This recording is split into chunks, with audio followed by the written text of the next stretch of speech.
Good evening, ladies and gentlemen. Welcome to the September 10th work session Board of Education meeting for the Amityville Union Free School District. Time is now 5:37 p.m. and I'm calling the meeting to order. Currently in attendance at the meeting tonight is myself, Board President Lisa Johnson, our first Vice President Juan Leon, our second Vice President Chris Neering will be arriving shortly. And we have our trustees Carol Seahawk, Leslie Kretz, and Megan Messman. Also in attendance is our superintendent, Dr. Jim Talbot, our assistant superintendent for curriculum instruction, Mary Stevens, and our assistant superintendent for finance and operation, Mr. Richard Snyder. At this point in time, at 5:38 p.m., can I have a motion to enter into executive session for the purpose of advice from counsel and for interviews for the human director of human resources position? Moved. Second. Carol Seahawk is first, Juan Leon is, I'm sorry. Leslie Kretz is second.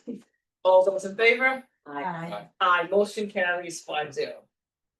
We will resume open at 7:30 p.m. Thank you for joining us for the opening of our meeting. Session meeting, September 10th, 2025. We are resuming open now at 7:36. Please note the emergency exits that are clearly marked that are closest to where you are sitting. There's no smoking on school grounds, and please silence cell phones during the business of the board meeting. Please join the board in the Pledge of Allegiance.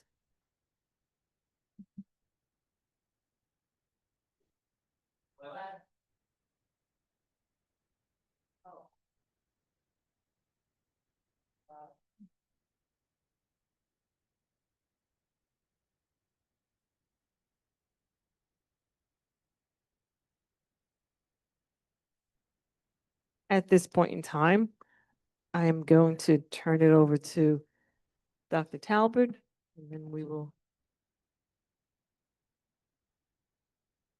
Thank you, President Johnson, and good evening to everyone. At this time, we are going to have our student report. Our ex officio student board member is Aaliyah McQueen. Good evening, everyone. I'm Aaliyah McQueen, one of the student ex officio board members, and I'll be giving tonight's report. 34 students attended the trip to see the Broadway musical Wicked at the Gershwin Theater in New York City on August 22nd. Students left the school around 11:25 and returned around 7:10 p.m. The students had a lot of fun, and I would like to say a huge thank you to Dr. Impagliazzo and Dr. Fernandez for organizing the event, and also to the teachers that were chaperoning. Since the 25-26 school year has now started, we're hoping that we can possibly bring back field trips for students. And now the question that's probably on everyone's minds, how have students at the high school been reacting to the phone ban? Well, students were given their pouches Thursday and Friday of last week during their gym classes, and on Monday, the ban went into full effect. For the most part, students have been cooperating, and we received and experienced a mixed reaction to the phone ban. Some are still upset with it, while some don't seem to have much of an issue, others somewhere in between. We're hoping that as the school year progresses, that students can grow more adjusted to being away from their phones to ensure a more engaged school year. Thank you for coming out tonight. Thank you, Aaliyah. Can I just ask a quick question of Aaliyah? So do you think that as our representatives that there may be some type of poll or survey that you're going to do, or going to collaborate with someone to see what the feeling is about this at the building? Yeah, I could do that. Okay. Thank you. Can I also say something? You mentioned field trips for this year, and I do believe that that's in the budget. So I just want to confirm that again, right, Dr. Talbot, for this upcoming school year. Thank you, Aaliyah. Our other ex officio student board member at a volleyball game tonight. Otherwise, she would be here with us. So good evening to everyone once again, members of the board, faculty, families, and community members. Our schools opened this fall with great energy. Classrooms were ready, teachers were prepared, and students came in eager to learn. I want to thank all of our staff and administrators for making the start of the school year smooth, and positive. As it pertains to our cell phones and the Yonder implementation at the Edmund W. Miles Middle School, the rollout has followed a clear communication timeline.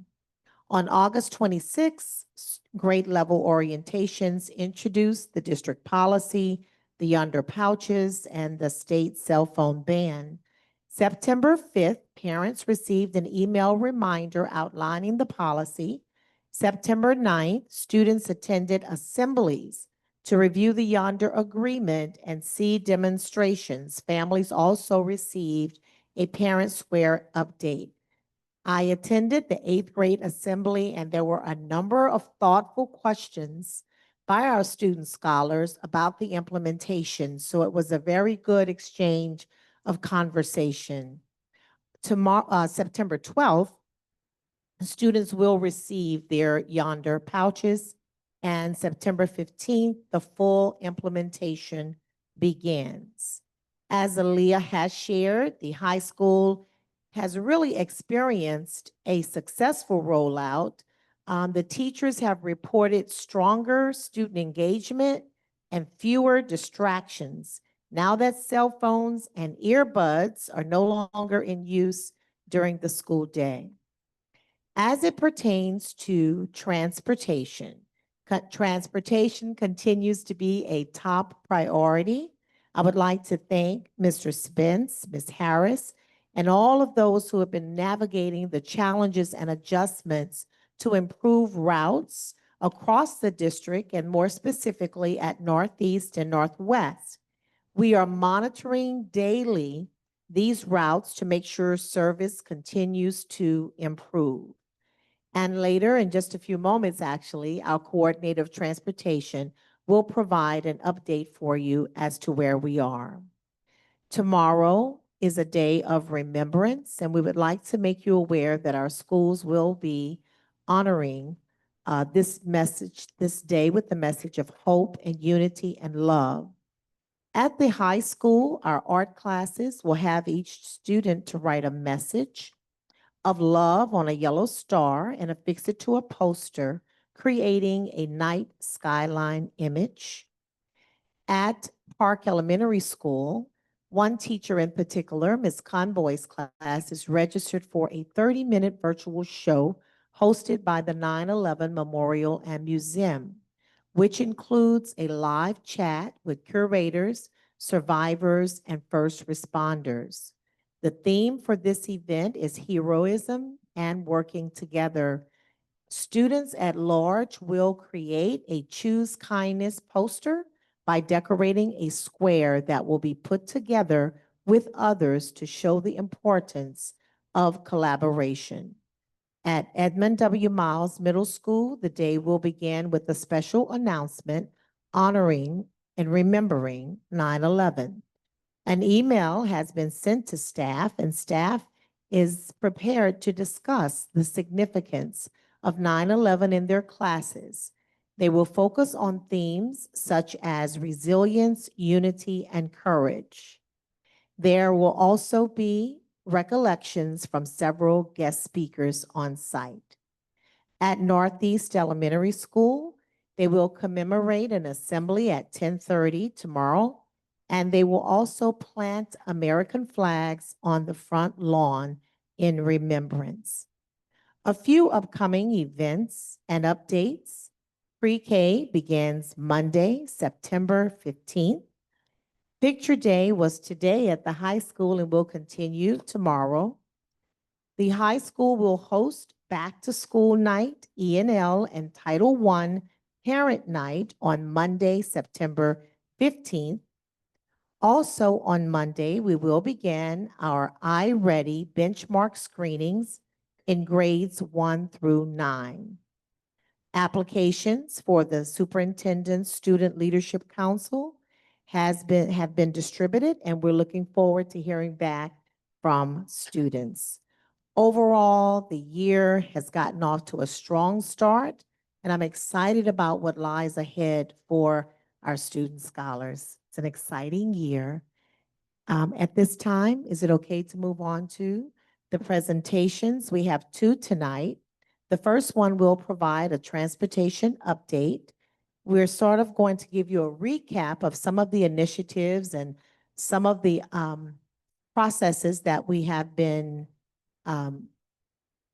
working together and collaborating on, as well as some future goals and next steps for transportation in the Amityville School District. So thank you, Mr. Spence, for joining us tonight. We know you've been extremely busy, and Yes, to be here tonight, we appreciate it. Thank happy you. to be here. So the first thing that I wanted to start off with is go over the topics that we will be discussing. We're going to go over a transportation recap. We're going to talk about enhancing communications, the safety additions and continuation of programs from last year, student and staff safety training programs. So our in-district mileage changed. We're going to talk about that in the next few slides. Our private school mileage changed from 15 miles to 17 miles. That allowed about 40 students to continue their rides to school. We're going to talk about kindergarten and pre-K at Northeast. And the other problem that we've been experiencing is Educational Bus has a tremendous amount of new staff. We have over a dozen new drivers. There are 4 new dispatchers at our van location. There are 2 new general managers at our van location and at our large bus location. So we're dealing with a lot of new people that are trying to learn the way that Amityville runs while we've had all of these changes that have happened this school year. So the past transportation guidelines that we used to go by were pre-K to 2 was a half a mile, 3 to 5 was a mile, and 6 to 12 was a mile and a half. And as a reminder to everybody, the NYSED minimum mileage is anybody over 2 miles for K to 8 and anybody over 3 miles for 9 to 12. So we had to change back to a referendum from 1994 because of some research that we did last year, which changed our mileages pre-K to 3, half a mile, 4 to 6, a mile, and 7 to 12, a mile and a half. So we had to give 3rd graders an additional half a mile of service, which allowed 45 3rd graders to get a ride to school within a half a mile to a mile. The 6th graders also were provided additional transportation. We are transporting an additional 75 6th graders that meet the new criteria. So that added to the logistics of trying to make our programs work. So moving on to the Northeast, Northwest route combinations, they have been separated. Some of you may have already received the communication from Dr. Talbert indicating that. We were able to get this done relatively quickly, and I'd like to remind everyone this is a process that takes about a month to complete, and we did it in just a few days. We worked over the weekend and nights to get this done. The staff over at Educational Bus have been absolutely fantastic in getting this done.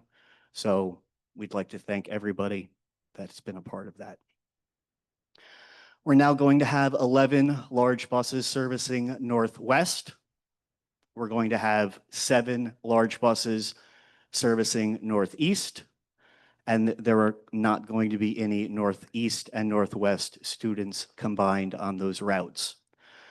We had to add 4 monitors because of this route change, and these routes are going to be effective on September 15th, which is Monday. And this is a reminder that we need a new referendum to meet our building mileages, which is Northeast and Northwest. Pre-K to 2nd grade should be a half a mile. 3rd and 5th grade, 3rd to 5th grade should be a mile for Park Avenue. And 6 to 12 should be a mile and a half for the middle school and the high school.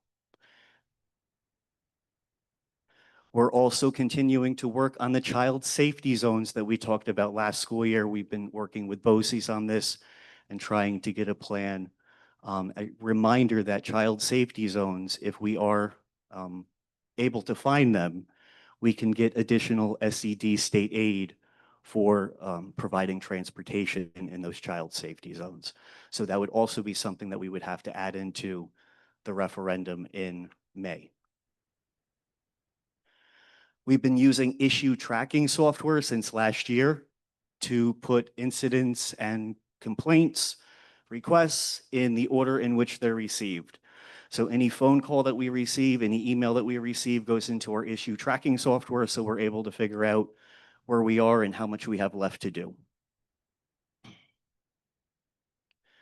We are almost done with getting the implementation between TransFinder and Parent Square complete. When we do that, we will be able to distribute the routes to all of our parents and students via Parent Square. It's going to be a great increase in communication. I'm also going to be at the Park Avenue Northeast and Northwest back to school nights if anybody has any questions, and also to help spread some bus safety information with our little ones that are there. And something that I'm excited about is to work on safety videos with our Amityville Broadcast Club. I've talked to the folks that are involved with the club, and they're very excited and working together with the transportation department and creating some safety videos. So last year, we talked about extended stop arms in the pilot program. It worked so well that we were able to get our contractor to include it in their new RFP.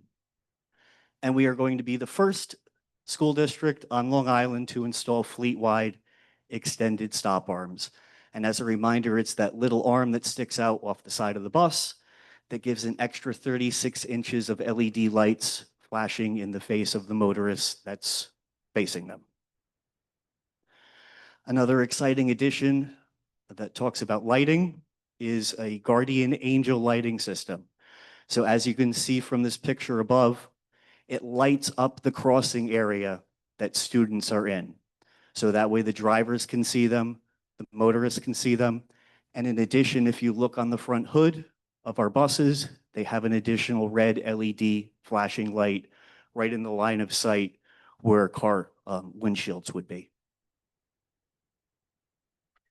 We also had decals added to our buses to remind our students about safe crossing, the rules on the bus, and we're also going to be having enhanced school bus drills.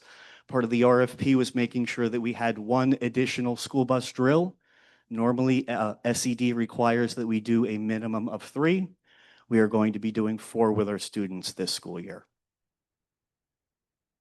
We're also continuing the Conscious Discipline Program, which is a socio-emotional program to assist our school bus monitors in trying to manage students' emotional mayhem and to get us to understand as bus monitors that we can't manage a student's emotional mayhem if we're not in control of our own emotional mayhem. So it kind of gives us our own little self-check before we deal with students and interacting with them. We're also going to be working together with the building administrators to create and implement programs to reinforce good and bad bus behavior. And that is all. Your feedback matters. We are here to support you. I would like to extend a fantastic shout out to our transportation office assistant, Carmen Harris, who has been a tremendous integral part in getting through all of the communications. So thank you, Carmen. And in conclusion, we are all in this to make our community safer. Thank you, Nate, for the update. I really appreciate it. I'm glad you provide clarity on the separating out the bus transportation between Northeast and Northwest, because that was something that definitely needed to be done. So Leslie, you have a question? Just go ahead, speak into the mic. Thank you. Okay. A little bit closer. Are there monitors on East and Northwest buses or just the pre-K, the Northeast? Both Northeast and Northwest, Okay. yes, and a majority of the Park Avenue buses. Since we split the Northeast and Northwest buses, are the schedule, the routes changing or the bus time, the bus stop times changing? All of the bus stop times were adjusted. The pre-K bus passes went out in the mail today. The other buildings received their passes. I personally dropped them off. They're going to be delivering them to the students between tomorrow and Friday. And it starts Monday. It starts Monday, yes. Okay, and one more thing. You had mentioned the monitors get the sensitivity training. Do the bus drivers also? I'm going to be working with EBT to make sure that the next session they have, they get part of the socio-emotional training, which is the conscious discipline. Thank you. Thank My you so pleasure. much. Any other questions? Go. Wand and Christine. Thank you. Check, check. Thank you, Madam President. This question is more directed towards our superintendent of schools. This has to do with last night before I went to bed. I went on to the Amityville School Board website and I saw in huge bold letters a link for the complete routes for Northeast School and Northwest School, start times, pickup times, where children will be in the morning and where children get dropped off in the afternoon. And I thought to myself, what about the safety of the children? All it takes is one person with bad intentions knowing this information, where students will be in the morning picked up or where they will be dropped off. And we've had several incidences here last year, the year before that. It happens in many school districts where Dr. Talbert did the right thing and called and said that there's been a stranger in the neighborhood that tried to talk to children. So whenever I saw that, when I saw that last night, I woke up this morning and I said to myself, that wasn't right. And I did email the board and superintendent, and thank you, it has been taken down since then. But I had never seen that before. The best way to probably get, I understand what you were trying to do, or whoever it was, tried to get the information out as quickly as possible. But we don't need it going on the website for anyone, any Joe out in Suffolk County or in another state to know our bus routes or where children will be. So perhaps the better way to do that, as a suggestion for next time, might be to either one, have a paper route and give it to that child at school so they can take home, or we spend a lot of money and time and effort on Parent Square. Put it on Parent Square. So then at least it's limited there, but going on the website probably wasn't the safest thing to do. Thank you. Thank you, trustee Leon. The routes have been removed, but I do want to just clarify. It was routes for Northeast and Northwest only. Those students require an adult to be at the bus stop when they are picked up and an adult at the bus stop when they are dropped off. So the students would never be by themselves. But thank you for the feedback. We did remove it. We wanted to make sure that the parents were receive the information in as many modes of communication as possible. And the transportation department worked diligently to get those bus passes out. And so the parents do have the information. And as always, we are being responsive. So if you do have any other outstanding issues, please feel free to reach out to transportation@amityvilleufsd.org, and we are getting back to you as quickly as we can. So please know that your concerns have not fallen on deaf ears. Thank you. Mr. Naren? Juan, I'd like to say jump- too, just to build on that, I also had the same red flag go off. I think that school districts and other schools are moving more towards just like really heightened awareness of sort of keeping detailed information about where students are more as like a password protected type of access, or if it is just on Parent Square, that it is just like, you know who's logged into Parent Square and who would have access to that. So it is something I completely agree with your concern, and going forward, to consider what information we do have on the website overall in relation to where students might be gathered or whatnot, right? Because it is a crazy world that we live in. So I agree with the concern, and also, of course, appreciate that it was removed, but it's an important concern. Thank you. Mr. Neering? Thank you. Just question about the child safety zone study. I know you said it was a lengthy process. Can you just remind me about how long we would see any results from that? I think based upon the conversation that I had with BOCES a few weeks ago, we should have some results, I'm hoping, by November or December, if not sooner. So then after you have those results, that's when it would be, we would have the ability to add it as a referendum. And then after that referendum, and then everything is put in place, and following that, we would be receiving some sort of state aid. That is correct, Okay. yes. Thank you. One more question. I know we had a conversation a couple weeks ago about the pouches and what the effect might be on the buses. I know it was a very small sample size, but have you noticed any difference, whereas the students are now, after being disconnected for so long, if their behavior has changed on the buses, just being focused on their phones? That is something that we're monitoring that I don't really want to give an answer on quite yet. Thank you. Mr. Spence, I have one question. As far as the child safety zone research, are you getting updates as far as the research goes so we can be proactive along the way, or are we just going to get one final report? Once the process starts, we work collectively with BOCES. They ride around with us into some areas that they feel might be able to be set as safety zones, and we have to do a physical observation of those, which is what BOCES is being hired to do. Okay, thank you. Are there any other questions for Mrs. Spence? Yes, sorry, it's okay. Just, Chris was talking about a referendum related to the safety zone. Is that correct? So should we find that there are areas that are available to be in the safety zone, it should really be a part of our referendum that we push through to get the mileages back to where they need to be. So, but that's the slide that you have here for a suggestion. You're hoping for May? Is that right? Right, because we'd have to vote on the referendum for the budget vote in May. Okay.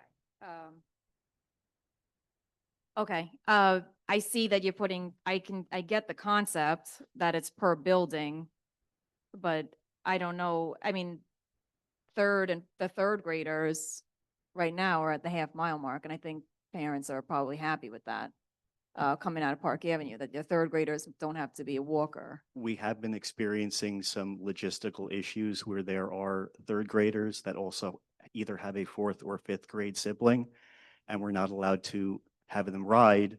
So we've been having to say, no, I'm sorry, your third grader is eligible, but your fourth and fifth grader are not. And it's also been the same case with the middle school, where a sixth grader is now entitled to a ride, but the seventh and eighth graders are not. And a lot of them like to keep their kids together so that way they can be walking together or, know that they're accounted for. I see, I understand, and that's the same situation. I'm sure you're getting the calls from St. Martin's folks. Yes.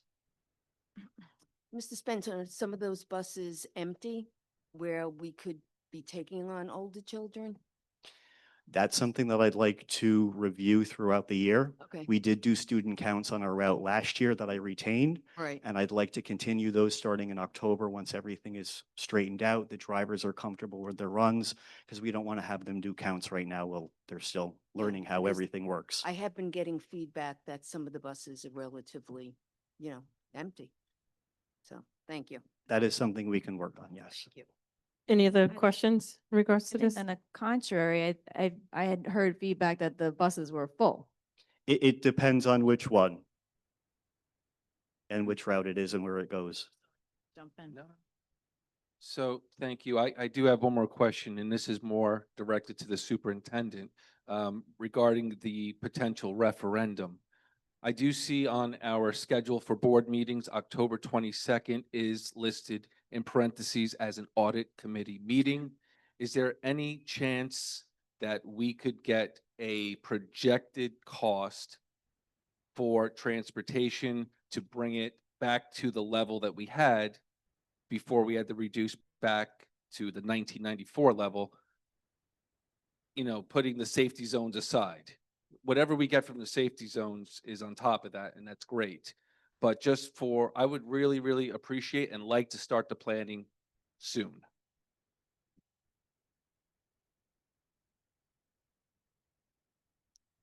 So you're stating you would like to have that by October 22nd?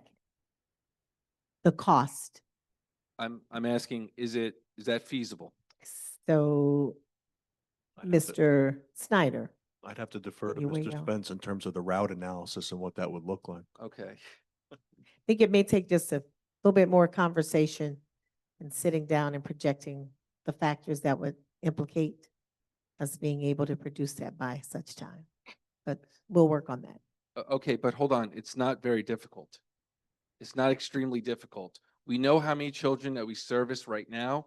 We know the radius of what it used to be. I'm not asking for perfect numbers. Ballpark. Ballpark works for me. If we, listen, I'm not going to hold anyone to anything, but October 22nd, if we can have something, I would greatly appreciate it. Thank you. Any other questions? Well, I just want just to build on, let's to clarify what you're asking, which mileage are you asking for? Because we just talked about the concern with the, the family that has the third, fourth, and fifth grade siblings. So would we want to bring Park Avenue entirely to a half mile? Because Park Avenue, for example, right, if you compare the mileage, right, only the third graders had the half mile, right? That is correct. So it's, I guess, just to, I Okay. appreciate the concept Yeah. that you're saying. What I'm saying is where in areas that it wasn't beneficial for our students, basically where our students had a bus last year and now don't. Well, hold on one second. Right. That's been something that we've heard a bunch of. Anybody that had a ride last year is still getting a ride this year. That's not true. No, That's not true. no. As far as in district, it is, yes. How many parents would you like me to have call you tomorrow? That's the question.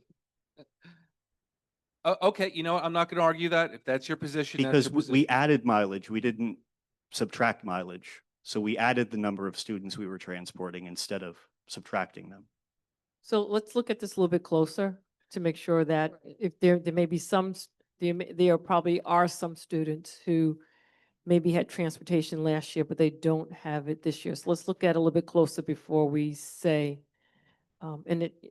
before we say yes or no on this particular matter. And I think as we move forward, if there's going to be a referendum in regards to, like, we know Northeast has, pre-K and kindergarten, Northwest has first and second. So now the question is, if we try to do the same mileage from 3 to 5, from grades 3 to 5 at Park Avenue, are we allowed to do that or not? So I think we have to look at a lot of logistics in regards to that. So for example, if we said hypothetically that between grades 3 to 5, that only has to be a half a mile, what will be the cost to have all those students who are half a mile from the school to get bus Understood. transportation? So if that's the case, then providing those numbers may be a little bit more challenging. And once again, once you get to, for the sixth grade, for 6 to 12, it's 1.5 miles. So that's 6th, 7th, and 8th. So I think we have to look at this closer. Are we going to look at it by building? Are we looking at it by grade? And we have to make that particular decision. So therefore, the numbers can be provided, or actually do it both ways. If we have, by building, this is what it will look like. If we did it by grades in these buildings, this is what it will look like. So I think, and it does get very concerning for a parent that if you have a child that's in 3rd grade and in 4th grade, one child gets on the bus, the other one does not. So that impacts the parent Exactly. who has to put one kid on the bus and then bring the other one to school, or do you just bring them both to school? So I think we really need to look at everything closely and look at both ways that we could do it. Is it by grade or is it going to be by building? And can we do it, at a half a mile or whatever for certain grades? So I think we have to look at both when we get the numbers. So therefore we can determine what we can and cannot, do for our districts. Sure. That's just my recommendation. I'd be happy to prepare that data. All right, thank you. Any other questions regarding this or comments? All right. Thank you, Mr. Spence. Thank you, everyone. Have a good evening. Right. So at this point in time, is there any community input regarding I'm sorry, the mascot removal update, sorry. Sorry. As you know, the district has gone through a transition from Warrior to Tide. And based on the requirements of NYSED, there had to be removal of everything pertaining to indigenous imagery and verbiage. And so Mr. Snyder will give us an update as to where we are with the cost for mascot removal.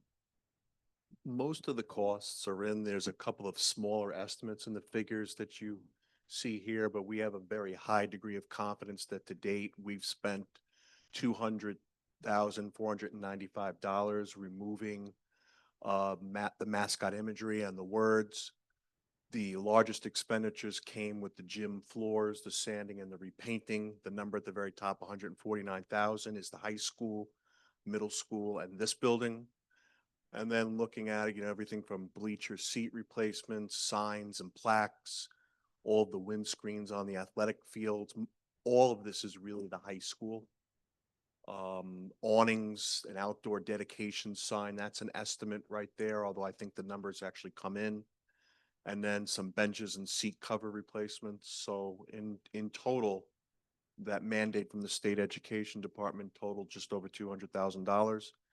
And this information will be published to the website first thing in the morning. Thank you. Any questions, any comments from board?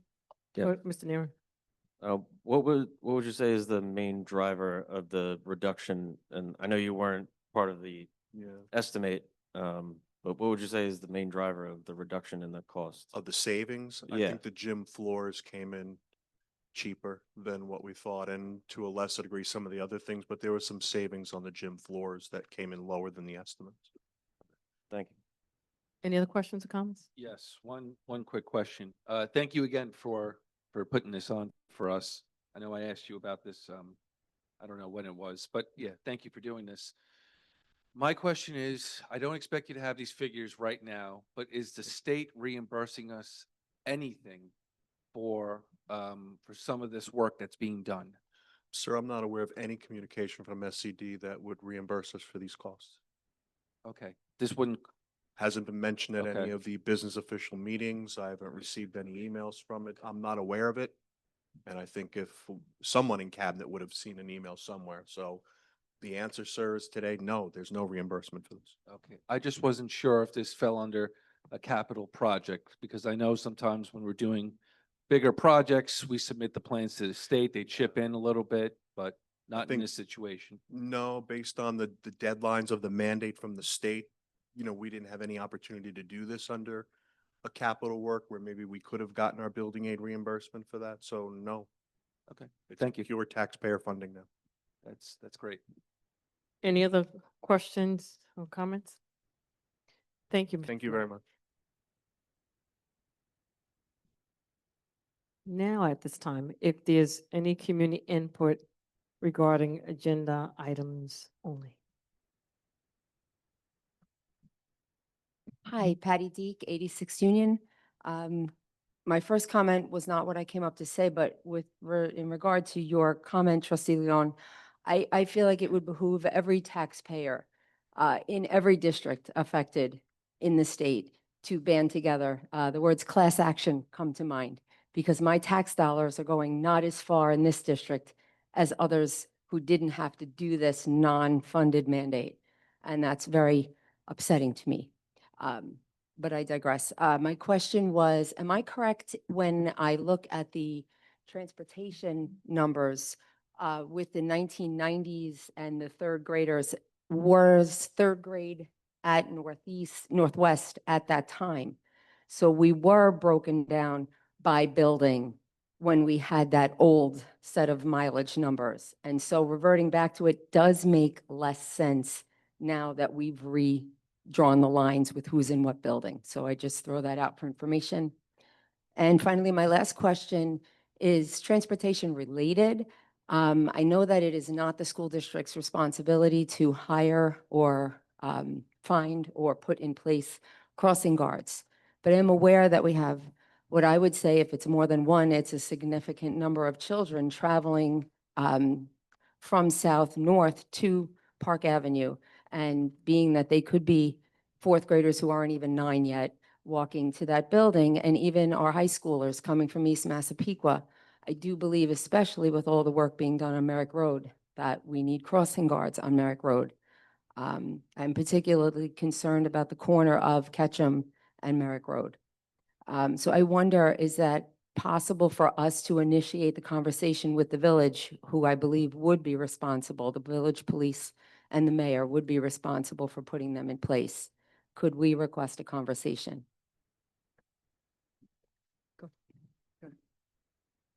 Thank you, Ms. Deek. I will say there has been ongoing conversations with our transportation coordinator and the local precinct, who hires the crossing guards and really determines their placement. He has made them aware of concerning areas and stops. And I'm not certain if Ketchup and Merrick is one of those intersections, but we'll certainly review the list that he has shared with them and let you know. Thank you. The child safety study would provide the district with more support for the need for crossing guards, but historically, it's always been a matter of finding them for the PD because they have a tough time finding them, but the child safety study is a marvelous way for the district and the Board of Ed to have some backing to say, we need these I do crossing. know that very recently they had a couple on standby that they didn't have positions for. So, and I do know that we had, within the last year, and I do know that we have more than one very close proximity crossing across Route 110. So I feel like if we could encourage them, they might come through. Thank you. Any other community input on agenda items?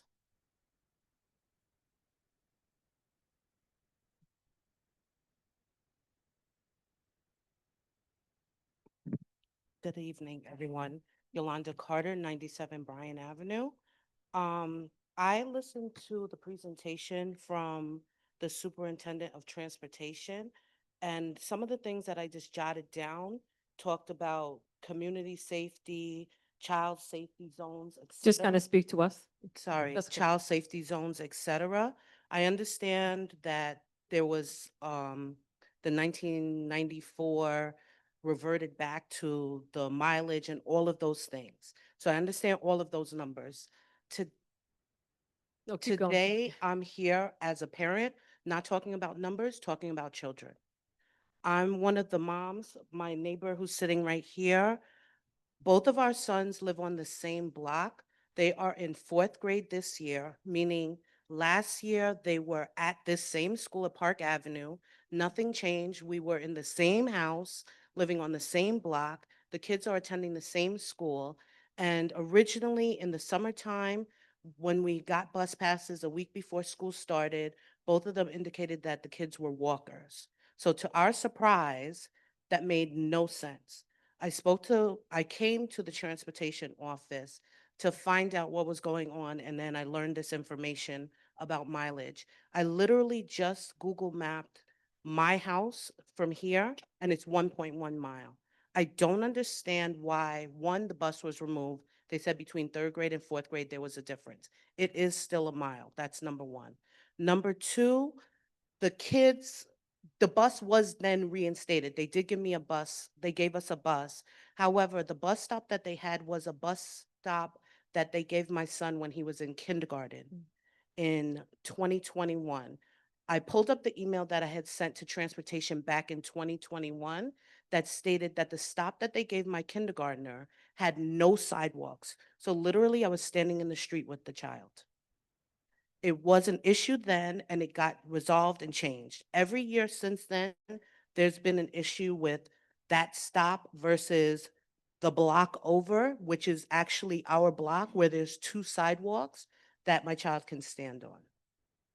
I did reach out. I sent an email to the superintendent last night, and I also CC'd the superintendent of transportation because there has to be a change. As a parent, I cannot feel comfortable leaving in the mornings knowing that my child is going to stand in the street.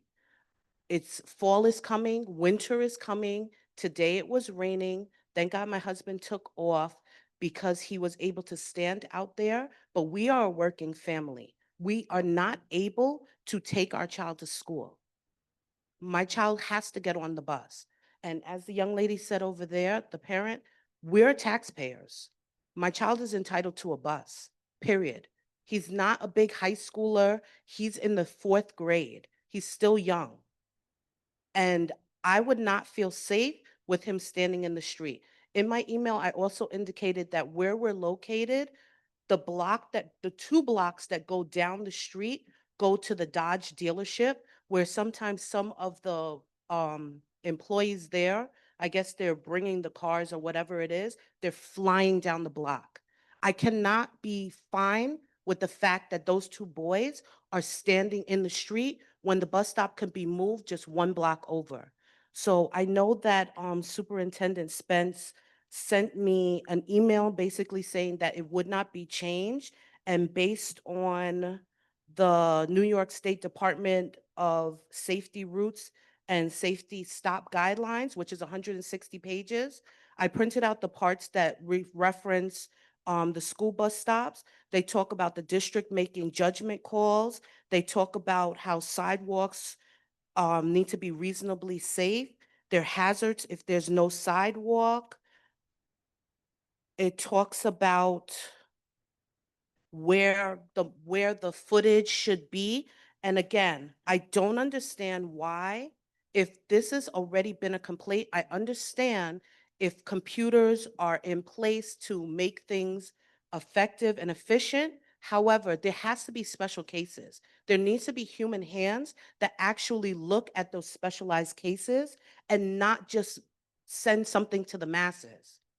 As I said, both of our families are working families. We do not have time in the morning to take our children to school. Because if that were the case, I wouldn't be up here right now. However, that's not the case. So something has to give. We are not accepting, as Amityville residents, we're not accepting that our children are going to stand in the street. It's ridiculous. And the bus, actually, my husband was out there yesterday and today. The bus, I think, went around and literally came down our block and past our house, which doesn't make sense to me. So if the superintendent of transportation and the superintendent of Amityville want to come out there, I have video, I have pictures, I will go out there, my husband will go out there to show you, but my children cannot stand in the street. Thank you.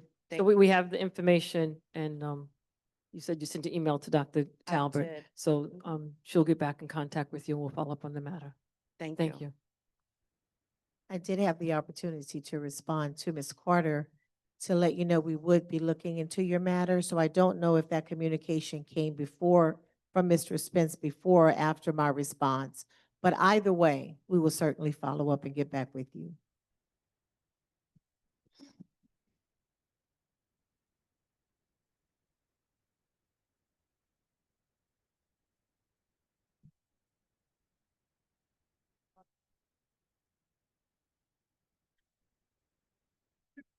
Hi, Wendy Canestro, Wood Avenue, Amityville. I'm sure some of you saw that there weren't enough agendas there. So just a reminder, you need to print enough agendas for everybody. That's okay. It's okay. Next time, just have more. To the mom, awesome job advocating. Awesome job. A couple of things. I saw one of the previous speakers spoke about crossing guards, which is really important given all this road work. I was at the village meeting. That didn't go very far, but there is a liaison with the district that is assigned to the school district. I'm wondering if it would behoove the district to have top brass, the superintendent, make some of these calls directly to the mayor to put a little bit thumb on the scale to try to get things done for our children for safety. That seems like an easy thing to do. The other thing with mileage that came up is the 3rd graders currently have a half a mile, but you're considering a referendum in the spring to make it longer miles from a half a mile to 1 mile, which would cut off a significant number of 3rd graders. If we're talking about safety, I'm not sure why we would extend that mileage further and not keep it at half. Or even consider half for 3rd grade and half for 4th grade. I mean, if it's student safety first, I understand Park is 3 through 5, but just because some students, I understand the hardship for parents, and that is tough when you have to follow the law that some children in the same household may be privy to a bus and some may not, but we're penalizing all kids and all families because of that. The children can choose to walk together or they can, one get on or not. It's not a great situation, but I don't think extending that really makes a lot of sense. I noticed on the agenda, there are, for the next meeting, that there are some policies for second readings. I think there are some that you missed that are not on there. I think the agenda one, dissemination or something's on there.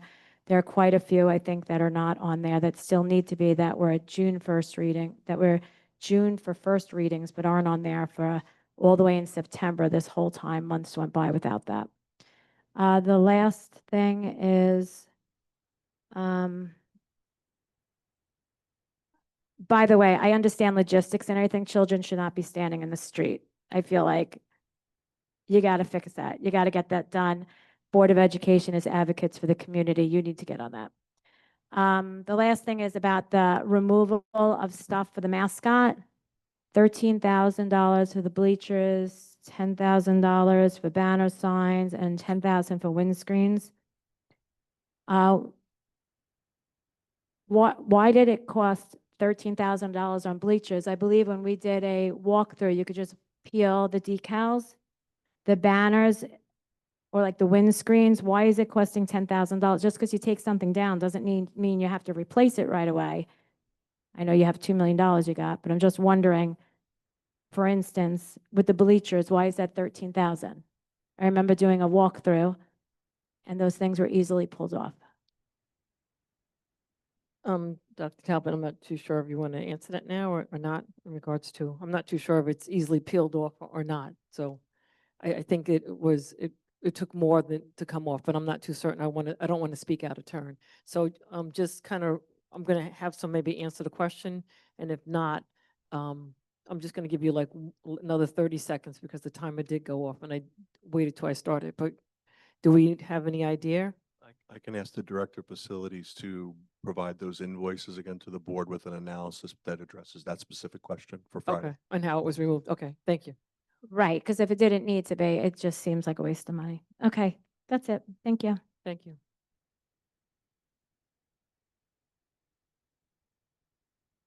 Kathy Ward, 78 Ireland Place. Just hold on a second Close. and just kind of speak a little bit more into the mic. Thank you. Kathy Ward, 78 Ireland Place. I wanted to ask a question about the policy. Just a little bit more closer to the mic. I'm sorry. Thank you. I have to shrink. You can Policy number 1500 for discussion next week. I'm here tonight representing the Bayville Civic Association. We were informed when we went to request facilities use of the conference rooms and things this year that we would need the umbrella coverage. When we got a rider to get the umbrella coverage for the next couple of months to cover ourselves and you. However, when our policy is up the end of October, beginning of November, to add the umbrella for a full year will cost us double what we pay for insurance today. And what I'm trying to find out is that something that's going to be addressed when you look at this policy, and is it something that is required legally or whatever to have that umbrella coverage?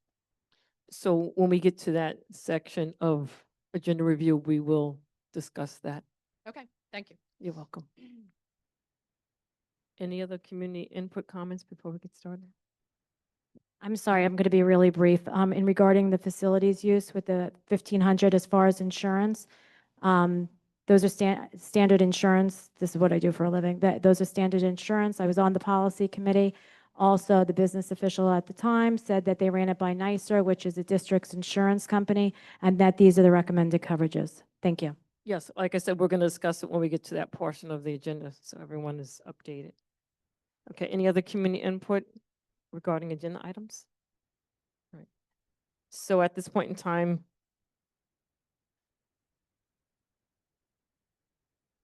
at this point in time, I'm going to go to agenda item 2C1.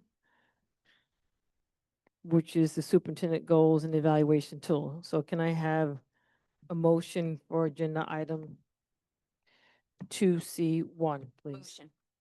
An intervening Hold motion. on a second. Carol C. Hoff is first. No, go ahead. I have an intervening motion to amend the goals as per an exhibit that I have here marked up. So intervening motion. I second. Hold on a second, to amend the goals. You have that? Okay.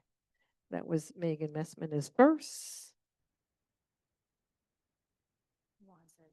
Juan, were you second? Second. Okay. Second. Discussion on this intervening motion to amend the goals. Thank you. So I have a printout here. I had spoken about this at one of the previous meetings in the hope that it would be, I'm sorry, it was 2 pages. In the hope to expand the goals to be a little bit more defined or measurable. So it's 2 pages, Juan, I'm sorry. So if it's 2, yes, please. So I have added some additional evidence under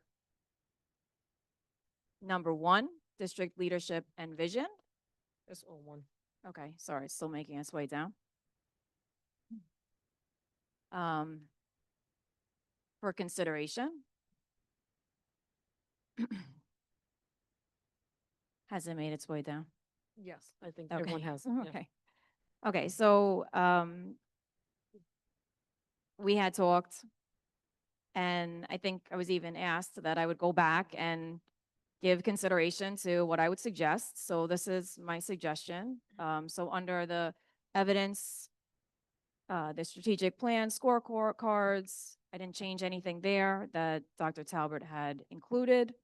I had suggested additional evidence to be completed needs assessment on student achievement, including standardized assessment scores, enrollment in advanced classes, graduation rates, attendance rates, and discipline broken down by student subgroups.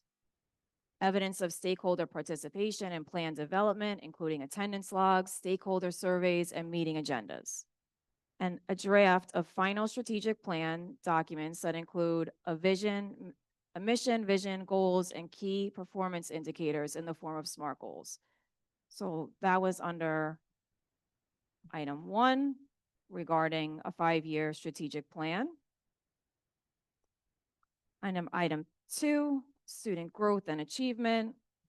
Another suggestion as 2.5 in relation to student achievement to say that by June 2026, increase the percentage of students in grades 3 through 8 meeting or exceeding proficiency on New York State ELA and math assessments by 5% compared to the 2025 baseline data.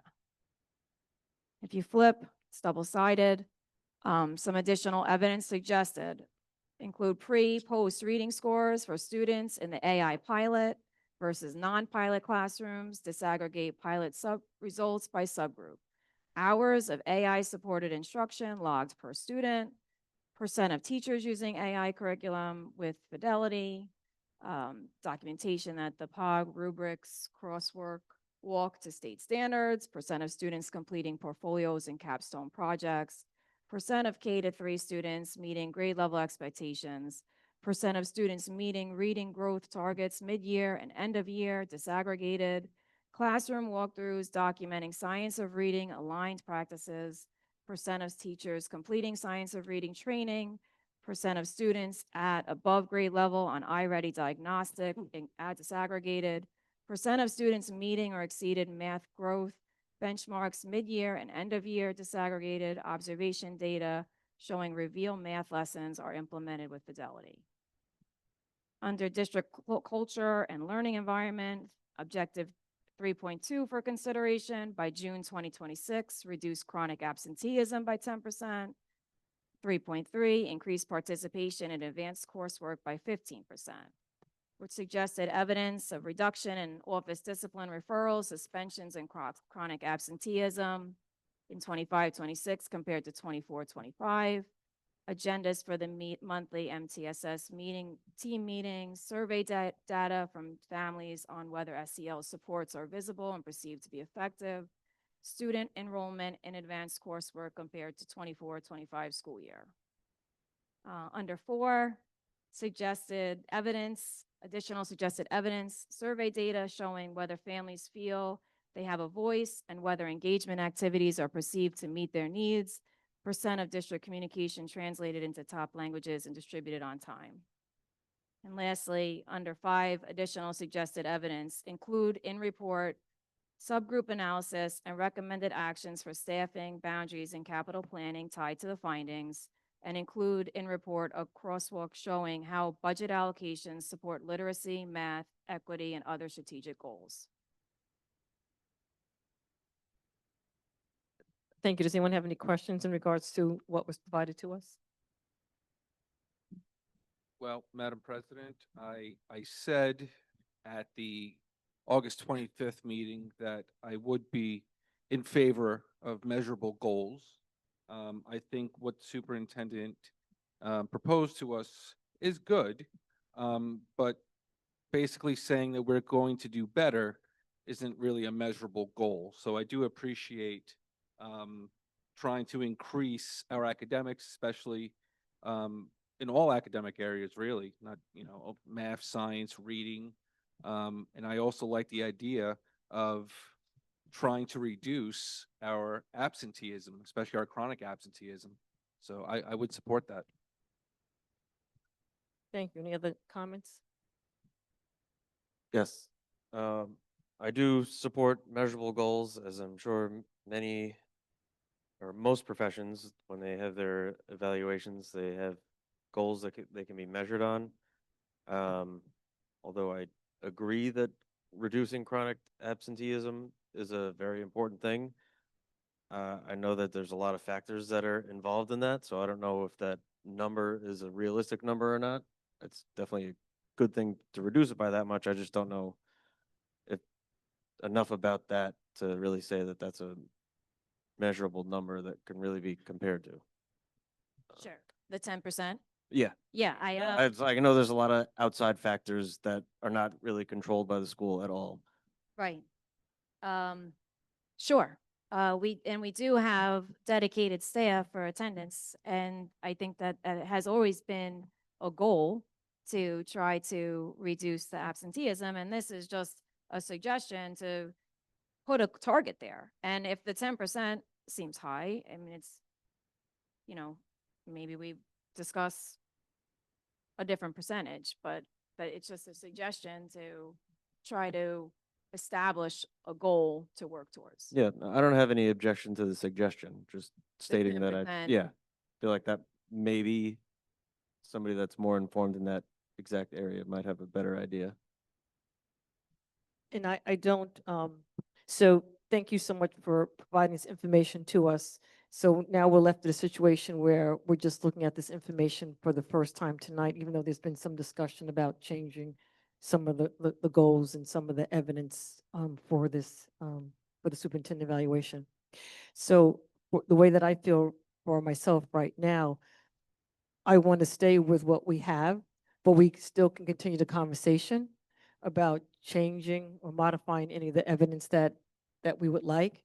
And I believe that it allows for us to, we can always add some evidence.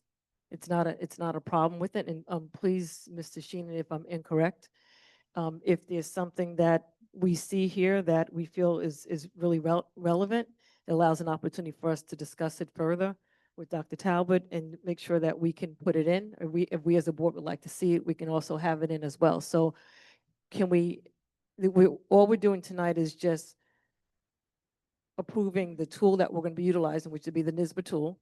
That's one part of it. And the other part is the superintendent goals that she provided to us. But if there's more additional evidence that we would like as a board to have in the tool, we still have some time to add evidence. That's my question, in conversation and collaboration with our superintendent. That's my question. just kind of speaking to the mic. So my understanding is that you are adopting the instrument, and as per our prior discussion, that the goals would be part of that instrument.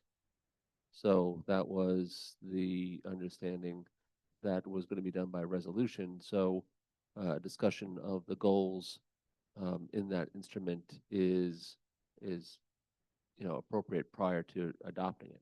Right, but I think also what's been added, it's the goals haven't been changed, it's the evidence, there's additional evidence that's being requested. So I'm not too sure if you got one of the handouts that Megan provided to us. So there's additional evidence that she's proposing that we utilize for the tool. So I don't know if you want to pass it over, Leslie, what you have.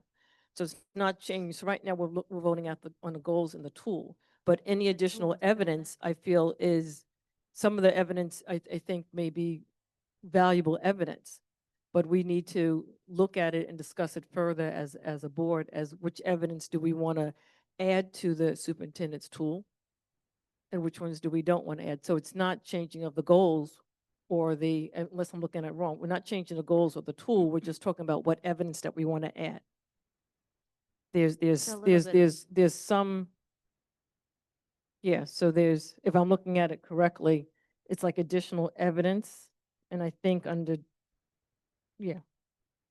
And So, please correct me if I'm yeah. wrong. So I guess just to address, Lisa, you commented on just my timing.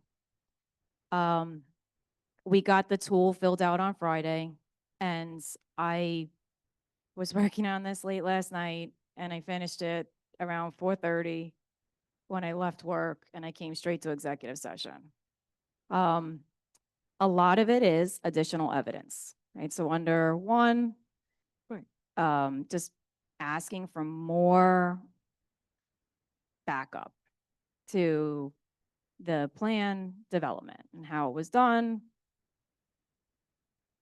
As far as number 2, there is an additional goal.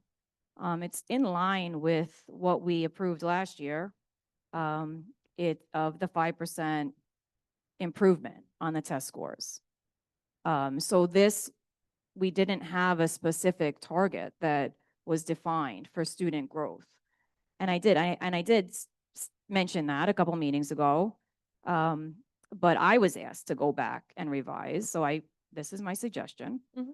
And then a lot of the additional evidence is really analysis of the data, just like more ways to present the data to just give a more disaggregated understanding to the board of the progress. We actually haven't done that yet for last year. So this is just trying to expand on an expectation of how we would potentially see next year's data. So yes, and then I don't know, you're looking at me confused, so I No, I don't. I'm not. I mean, I'm just trying to explain. I'm not looking at you confused. I'm just looking at you. I'm not. Okay. You're misreading my facial expression. Okay. Chris, yeah, chronic absenteeism, like, is 10% too much? I mean, it's really just kind of getting it into the tool so that we are acknowledging as a board that, yes, we want to track that and we want to see an improvement of it. Because if it's not in the tool now, we're agreeing on it now, we're setting our expectations. We learned this last year. Come mid-year, we're going to get some, feedback as to how things are going. And then so on and so forth. So that's what this is an attempt to do. And we were given, and to John, you asked John the question. I mean, my understanding was that we were approving the tool filled out. So we have the goals and the, evidence that the board would expect to accompany the goal, the progress towards the annual goal. So that's why I was asking Mr. Sheenan if we can add additional evidence. And I thought that we could add additional evidence. And once again, not that I don't support what you have here, Megan, but just like you stated that you finished working on this around 4 o'clock this afternoon. So I have not had an opportunity to really digest what you have provided to us. So I'm not saying that I oppose additional evidence. I'm just saying I would like the opportunity to review the additional evidence comments that you have provided. And even if we're allowed to, if we adopt the tool tonight, can we add the additional evidence like at next week's meeting, just for example? So that's just my question that I had for Mr. Sheenan.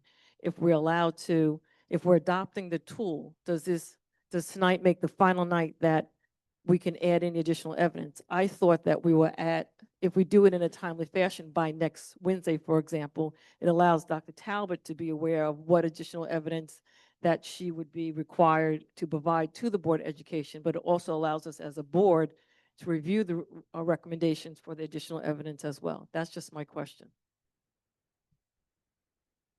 I'm just looking at the guidelines for the tool. Yeah, go ahead. While Attorney Sheehan is reviewing that request, I just want to reiterate that the goals were originally shared on August the 8th, again August 15th, and again on September the 5th. When there is a strategic plan that is to be developed, many of the items that are presented will be considered as a part of the draft action plan, not necessarily the goal. For example, increase participation in advanced coursework by 15%. That may be questionable to navigate appropriately because schedules have been done for the year. Budget determines which advanced courses are offered, and student selections have already been done. As it pertains to chronic absenteeism, there's always a concerted effort to decrease that. We should be mindful that the district has one attendance teacher who is working between the middle and the high school, as well as social workers who have been cut from the budget. I would hope that as we are planning for our 26-27 school year, that we would incorporate the necessary personnel and mechanisms to support further reduction of chronic absenteeism. And that doesn't mean that we will not continue to focus on reducing chronic absenteeism. Those are just a few at a glance that I'm looking at. I think some of the additions are certainly worthy of further discussion. Some of the things mentioned have already been discussed with principals, with our cabinet on various levels. So the student achievement goal, increasing the percentage rate of students on those New York State tests by the percentage stated, that's doable. As I've stated to our leadership team, this is the year for us to truly take a deeper dive and focus on our curriculum and instruction. Having the first year with a $3.6 million deficit, a reduction of a lot of staff. The second year, trying to rebuild to provide some stability. And this year is the first year that we are providing stability and will have an increase in our fund balance to where we can properly plan to strategize and build a strategic plan that would embed initiatives that would improve instruction to a greater degree and, of course, address many of the items that are listed here. So I just ask that we would take that into consideration as we are finalizing the goals. And as it pertains to the instrument is a collaborative decision, if I'm understanding correctly, between the superintendent and the board. It did not state that it has to be completed upon approval. There was a recommendation that I include the goals. However, there's nowhere to include the goals, so I included objectives. And I believe it was on page 14. I included objectives because the instrument does not require goals. Their annual superintendent objectives And it states that we can list up to 5, and 5 objectives were listed with the evidence that would chart the progress and completion of those objectives, which were extracted from the goals that I've shared previously. Okay. Go ahead. I was just gonna, I mean, it sounds like many of this is already planned for, so there wouldn't be an opposition to including it. What I did hear was the increased participation in advanced coursework being problematic, and I kind of questioned that as I was doing it, and I thought, well, I mean, we could amend this to say for the 26-27 school year, so that we're thinking ahead and, you know, when we're budgeting for next year, trying to incorporate more of those offerings, as opposed to saying like by 15%, but keeping that in the foresight of, well, where do we want to go? And then the suggested evidence, that fourth bullet could be changed, that it's the student enrollment in advanced coursework compared to 25-26. So it's not for this year, like you're saying, this school year has started, students are enrolled, but you know, coming down the pike for next year, when we're middle of the year, when we're looking at the coursework that the courses that the high school students are going to be presented with, to try to look to increase that enrollment or participation.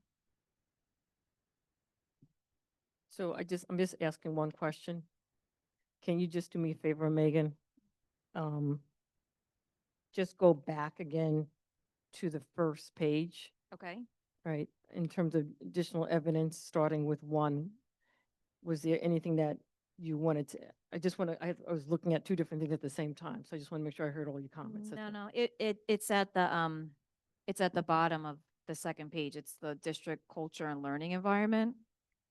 It's increased participation in advanced coursework for the 26-27 school year instead of trying the 15%. So don't put a percentage there, you're saying by put a year. For next year, for next school year. So that wouldn't be in this year's I evaluation. guess I'm just thinking that it's like if we're planning for it and we're staffing and we're budgeting, because So could we make that advanced coursework offerings? sure. I think there's a couple of things we have to just, and this is where I'm just requesting that I just be allowed to review this a little bit more. And then at the meeting on the 17th, we could just, I'm waiting for, I know Mr. Sheen is going to take a little bit of time to probably look at it. So we may have to come back to this item and vote on it afterwards, after we review the agenda, because a couple of things, like increased participation in advanced coursework. We need to look at how many advanced courseworks do we offer at the high school, number 1. How many students are currently enrolled in them right now? And then that way, if we're going to increase the participation in the advanced coursework, I think it's a great idea. Let's make sure that right now, how many students are involved, how many students are currently enrolled. And so how could we, so once again, I need a little bit more information. That's number 1. And if we want to put a percentage, what percentage do we want to put there instead of a school year? So that's just one thing.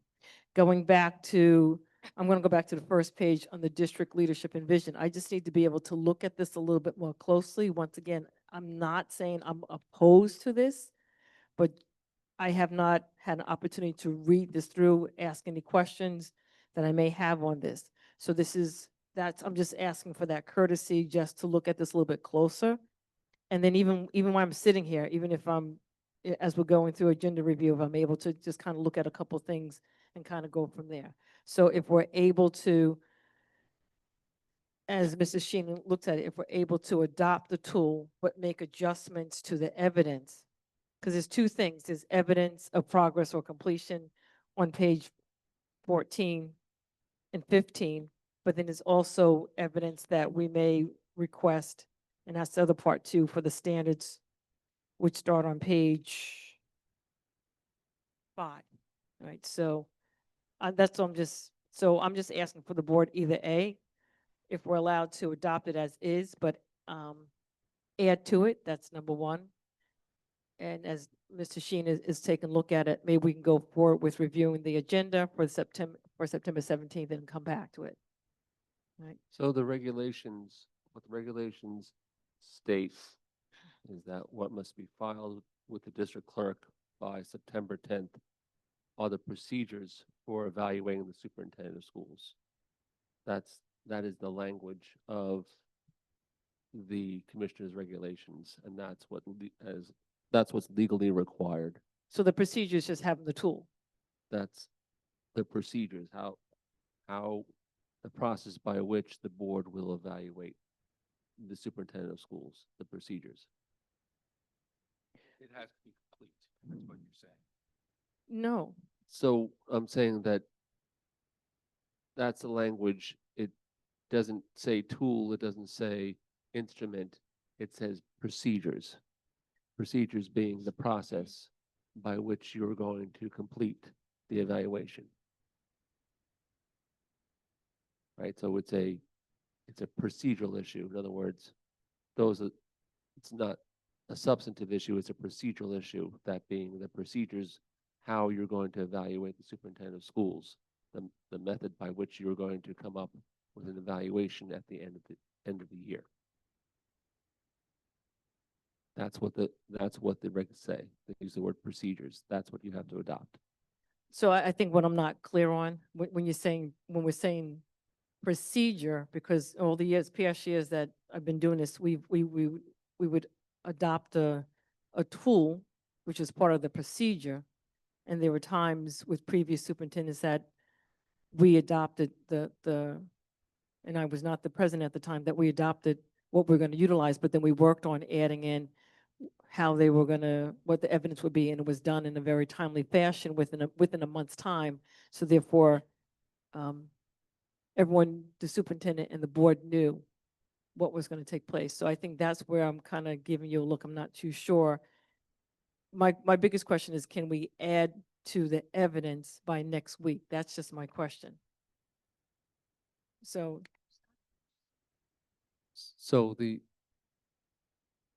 The procedure is, you have a procedure that starts with a procedure that is agreed upon in the superintendent's contract. Right, so that the superintendent's contract includes a section on performance evaluation. The board shall meet, devote a meeting during the months of January or February, and one meeting during the month of May or June in each year of the superintendent's employment by the district for evaluations in executive session of her performance and her work relationship with the board. The evaluation shall be based upon performance criteria developed and agreed upon by the Board of Education in consultation with the superintendent of schools. Such said criteria shall be developed no later than October 15th of each year and shall be reduced in writing in a form developed by the Board of Education in consultation with the superintendent of schools. The mid-year and final evaluations each year shall be reduced into writing. And the superintendent shall be provided a copy of the written evaluation 5 days prior to the meeting with the Board of Education. So there is a procedure currently in the contract with the superintendent of schools for performance evaluation. And it sets forth the procedure by which you're going to evaluate the superintendent of schools. It's already been agreed to between the board and the superintendent of schools. In terms of that criteria, it provides a process by which you're going to be developing the criteria. It has a deadline of October 15th for the process of developing that criteria.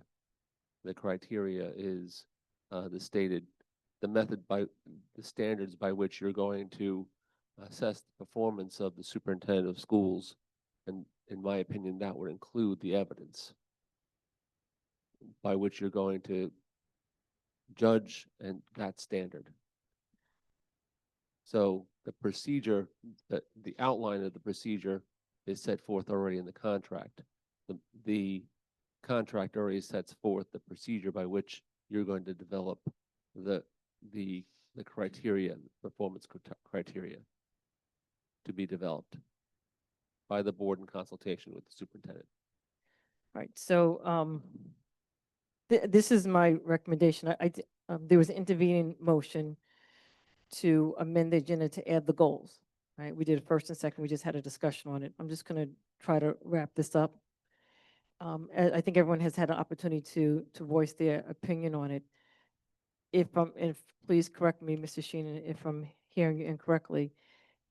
I just kind of feel that, once again, I'm okay with adding evidence, but I just need to review the information, and I would like to look at adding any additional evidence on the 17th, but go ahead and vote on our existing goals and our existing tool that we're going to utilize and make any modifications next week. So that's so we already have the intervening motion that was put on the Yeah. table to amend the goal. So that's on the table. So let's do a vote on the intervening motion to amend the agenda to add the goals.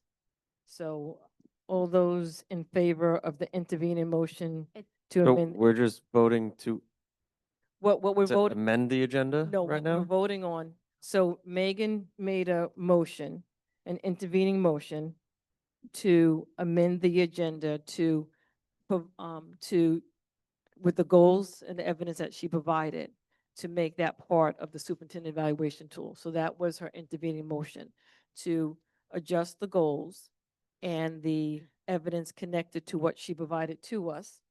Right, and I believe there was a first and a second, but I don't think we voted on whether we were gonna So amend the agenda. my understanding is, trustee Messman's resolution was to amend the underlying document, Correct. right, with respect to the red line documents, the red line changes that she had proposed. So right now, it's just a motion, intervening motion to amend the agenda to add the document that you just looked at with the, No? I did not, okay. I don't think that was a motion to amend the agenda. It was a motion to amend the underlying document, Right. Was that correct? Okay. right? So Right. there is a motion that was on the table with respect to the adopting the evaluation instrument, I made Right. that motion. right? And that motion was made and seconded, and then No, there was no, so there was a motion to approve agenda item 2C1, but then there was an intervening motion that occurred with Megan, and it was seconded by Juan, and then we've been having a discussion ever since. Right, So so there was- there's a current there was a motion on the agenda to approve the goals and evaluation tool, Correct. right? And that motion included a reference to a document that included goals. And trustee Messman made an intervening motion to amend that underlying document to add goals as per the red line document. And Correct. that's what's before the board now. So what's before the board right now is whether or not we want to approve the superintendent goal and evaluation tool with the red line. Yes, do you want to amend it as per the red line document? Right, so that's what's on the table. Do we want to Yes. approve the superintendent goal and evaluation tool based on the red line document that has been provided to us? Correct, Okay. that's the motion. So everyone understands the motion? Shouldn't the superintendent be tweaking this a little bit? I mean, looking at it more and, Yeah. we you know, should then instead of vote no. us making this, you know, So the question, so go ahead, just say it again, Leslie? Just speak more to the mic. Shouldn't the superintendent be tweaking this, like looking at it and like she had a few suggestions already? I mean, it has to be kind of, some things can come out, some things can stay, some things are, I'm just, So I think at this point in time, the question is, should there be more communication with the superintendent? And one of the things that I stated, once again, is not that I'm opposed to any of the evidence that has been provided, but just to have the opportunity to review it a little bit more, have more of a discussion with Dr. Talbot on it, and then make a decision in terms of what evidence that we want to add in. So that's the only thing. So right now, I'm going back to the motion, which is the approval of the superintendent goals with the red lines and the evaluation tool. Everyone's clear on that. Superintendent goals with the red lines that was provided to us, and along with the NISBA superintendent, with the NISBA tool. So that's what's on that's what I'm going to call for right now for a vote. But Everyone's clear? aren't we gonna be missing deadlines if we don't approve it by today? Because John was just speaking about So something by the 10th and then another thing by the 15th?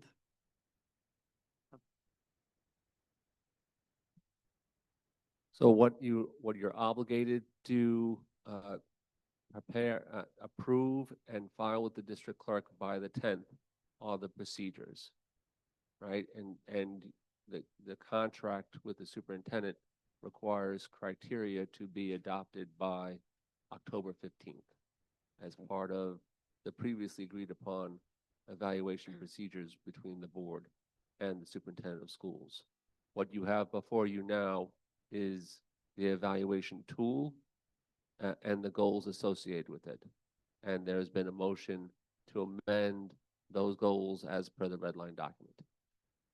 Correct. So that's what's on the table. And so if we approve it, then that means that we're approving the tool along with the red line goals and evidence that's been provided to us. Yes. Correct. Right. And if we don't approve it, then that means we go back to the original, what's on the table. Correct. Yeah. I think I'm clear now. And just, I mean, it's really, most of it is additional evidence. Dr. Talbot already said that the 5% with the student increasing the proficiency on the assessments, that was what we did last year. If we didn't want to include the increased participation in advanced coursework, we could strike that, or we can edit it like I suggested, that it would be for the 26-27 school year rather than a percentage. And to answer your question, Me? yes. Okay. What I believe your question was, can you adopt the tool and the goals as it's set forth now and revise the criteria for determining whether or not the superintendent meets that goal? And the answer to that is yes, but it's recommended that you do that by October 15th. Oh, okay. Okay. So now I'm going back to what's on the table, which is the tool with the red line in terms of the goals and the evidence that's been provided. So I'm calling for a vote for the tool with the red lines. So all those in favor of the tool with the red lines as provided. And with the change from 15% for to the 26-27 school year rather than by 15%. Right. So that's what's on the table right now. So all those in favor of the tool with the red line, along with the language of increase participation in advanced coursework by 22-26. That's under the district's culture and learning environment. So all those in favor? Aye. Aye. That's Megan Messman, Juan Leon. All those opposed? Aye. Aye. Aye. Aye. So motion fails 2-4. Can I have a motion for agenda item 2C1, superintendent goals and evaluation tool as presented?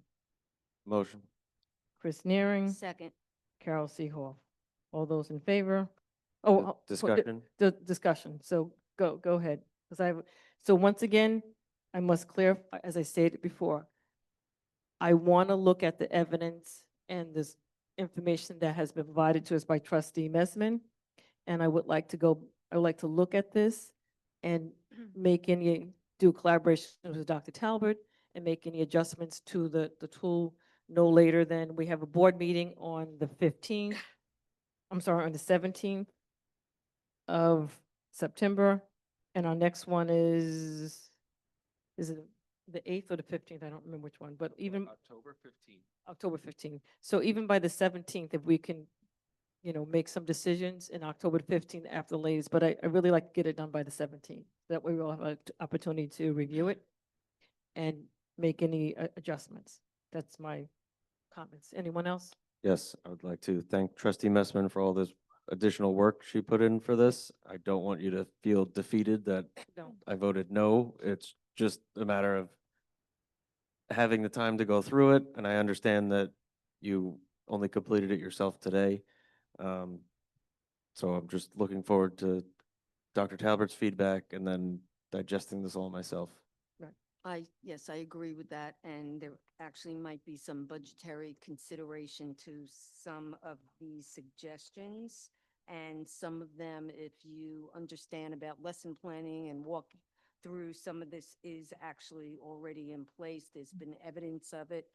So that's how I feel as well. And Madam President, if I can also say that the establishing the superintendent objective and goals is a very, very important function of the school board. I don't believe we gave this the time or conversation that it really deserves. This is my first conversation about this. You had a brief conversation at a meeting I couldn't get to, which I think there were 4 board members. If I'm incorrect, when was this discussed? Prior to this? At that meeting that you're referring to? Right, and that was a quick conversation because I saw the video. Which that was mainly a quick conversation because it was only 4 of us there. And it was, I don't think I was there. Right? no, that was the one that, Oh, okay, both of so you missed. so to So- my point, this is very, very important, and we need to find time to have these important conversations. That's all. So, thank you so much, First Vice President Leon. So yes, that was one of our goals this summer, was to actually have a scheduled meeting to actually dedicate to this particular matter. And as everyone knows, there are certain circumstances that occurred with some of us where we had to make adjustments with some of the meetings. Some of them were very personal in nature. So that's why, and Chris said it very well, that once again, I am not opposing what Megan put together. I think it was a great thing, but I want the opportunity just to look at everything. And I would say by the 17th, that we definitely come back and we say, these are the items that we're going to be adding to the superintendent evaluation. So I think it's a great thing. I don't think it's anything that's wrong. And I think we all understand the importance of this tool.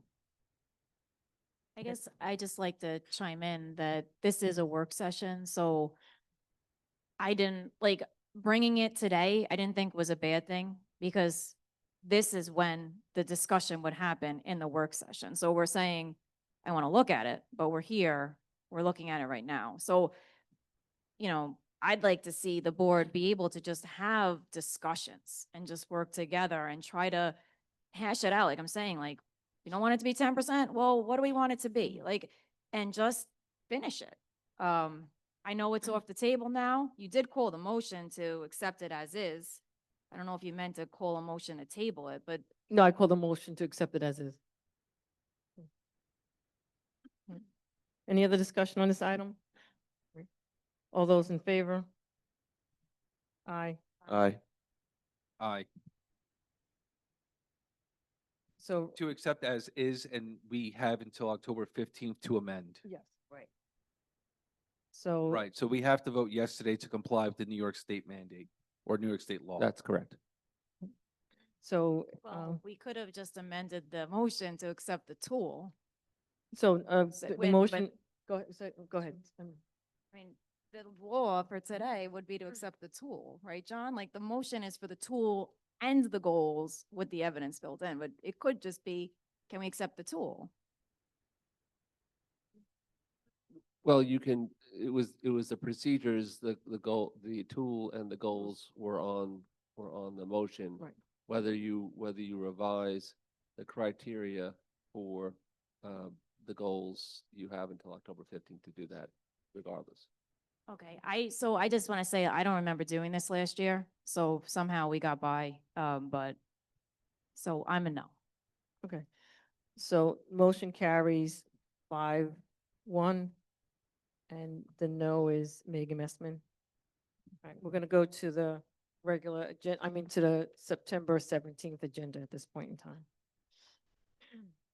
All right, so with the minutes, Emery's working very diligently on the minutes, and she will be providing us with the minutes, hopefully by Friday, the absolute latest.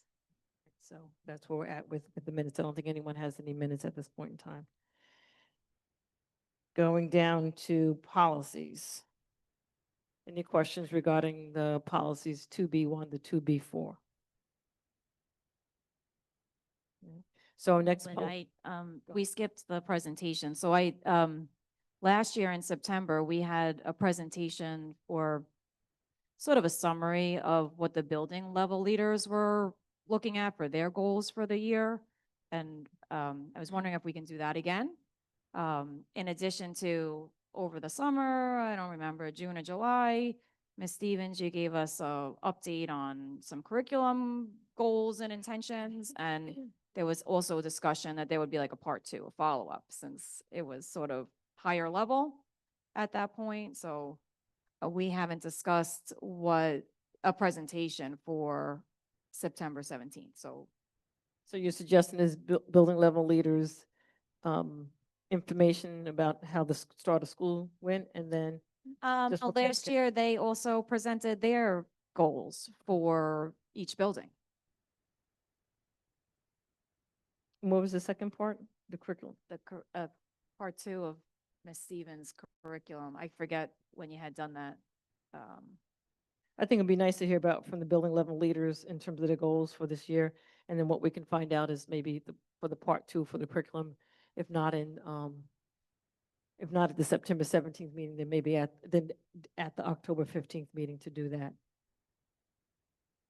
Is anybody else? I don't know. So I mean, it would be nice to do it in September because we are opening schools. By the time you're in October, you're kind of into the swing of things, hopefully. And we might have other presentations we would like to do in October. So if we do the building principals, that's 5 presentations from each of the building principals. If we leave it to like 2 to 3 minutes, hypothetically, I do want part 2 of the curriculum, but I'm just saying, can we look at it at the October 15th meeting? That's just my recommendation. Look at all of them for No. October or just the curriculum? No, just the curriculum.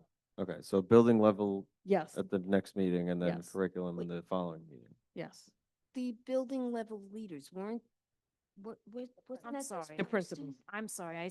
If I said building level leaders, I meant the building administration. No, Yeah. I was gonna say, because I apologize. it was just posted and hired. Here at the next meeting, so. Right, okay, thank you. Yeah, I understood what you said, building level. Yeah, I I got it. I apologize. No, I got it.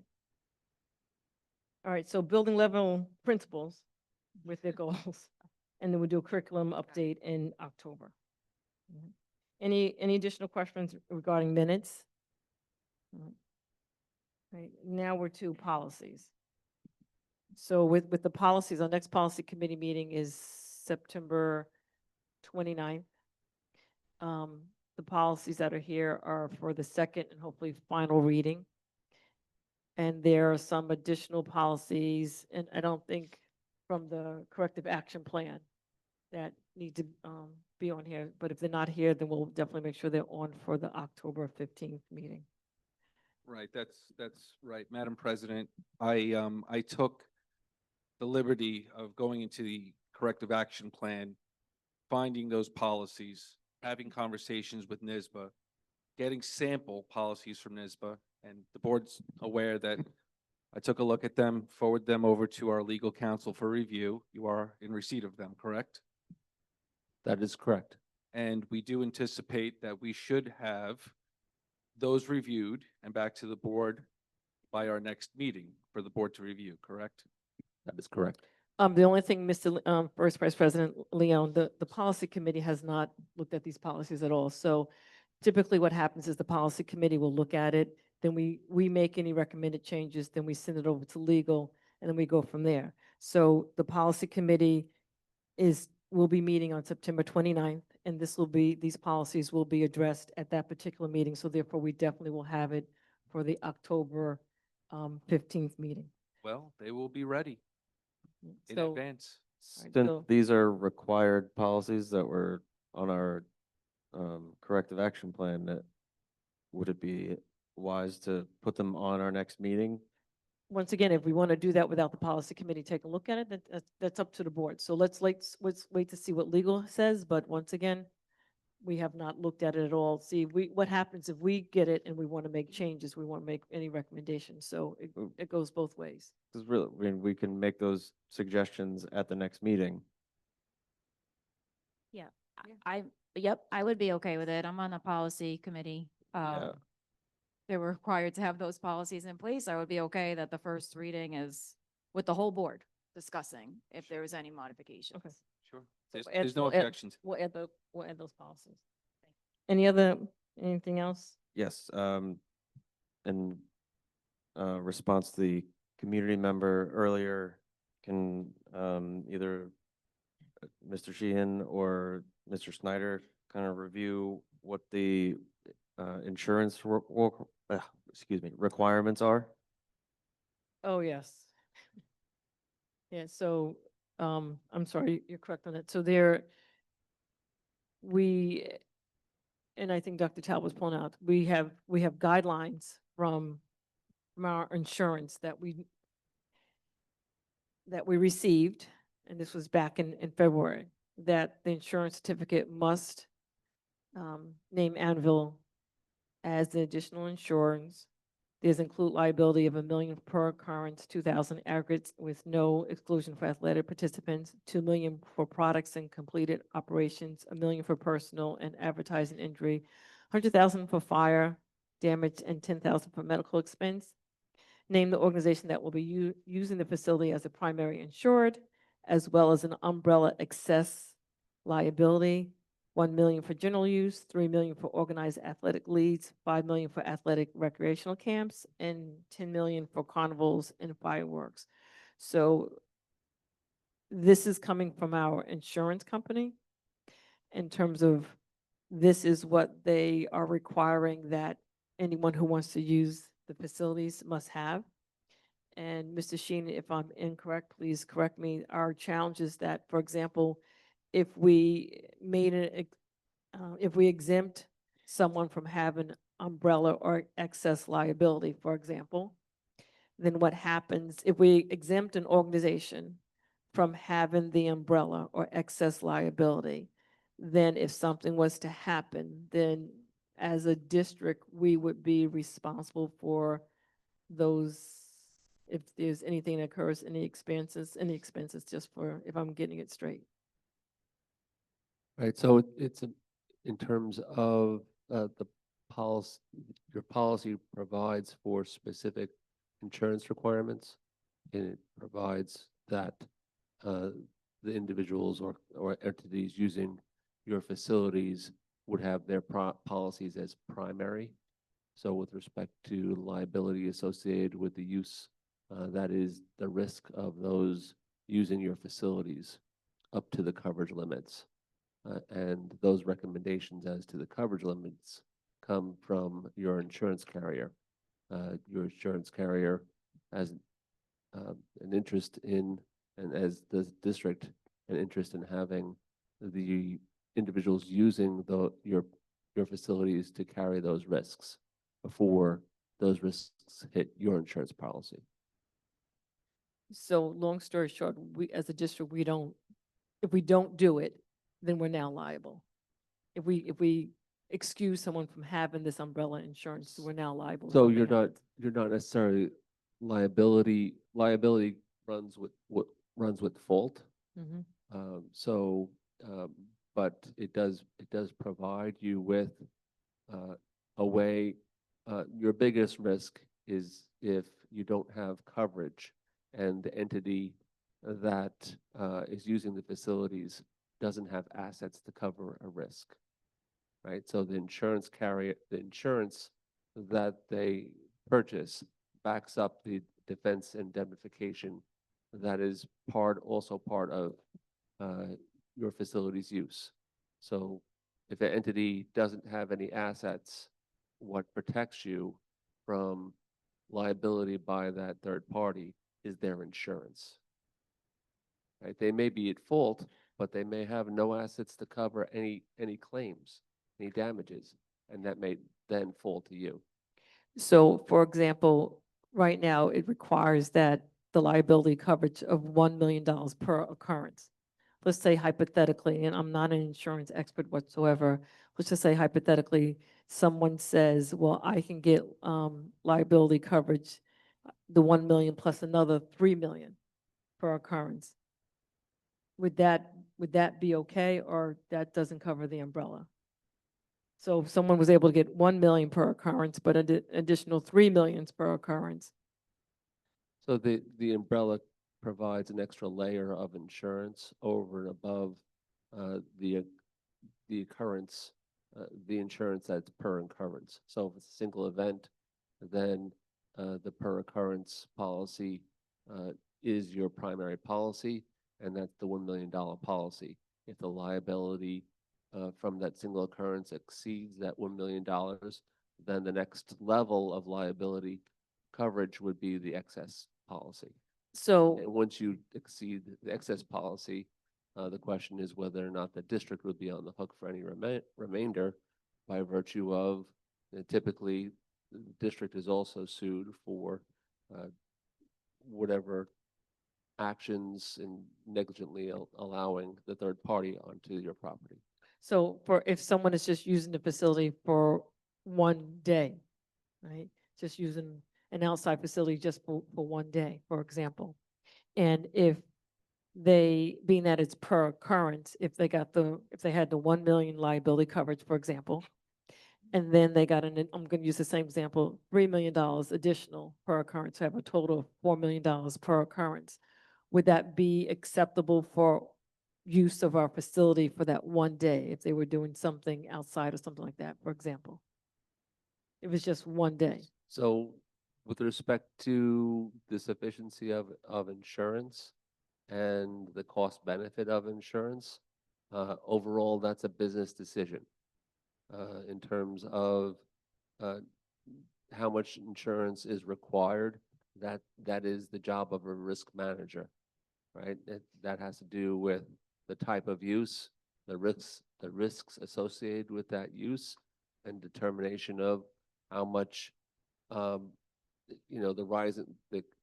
ever increasing rise in costs of litigation and damages.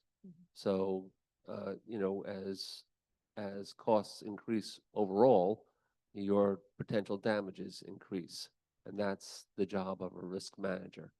And that's the why you go to your insurance carrier for those recommendations, because part of their job is risk management. Right, and I thank you for that.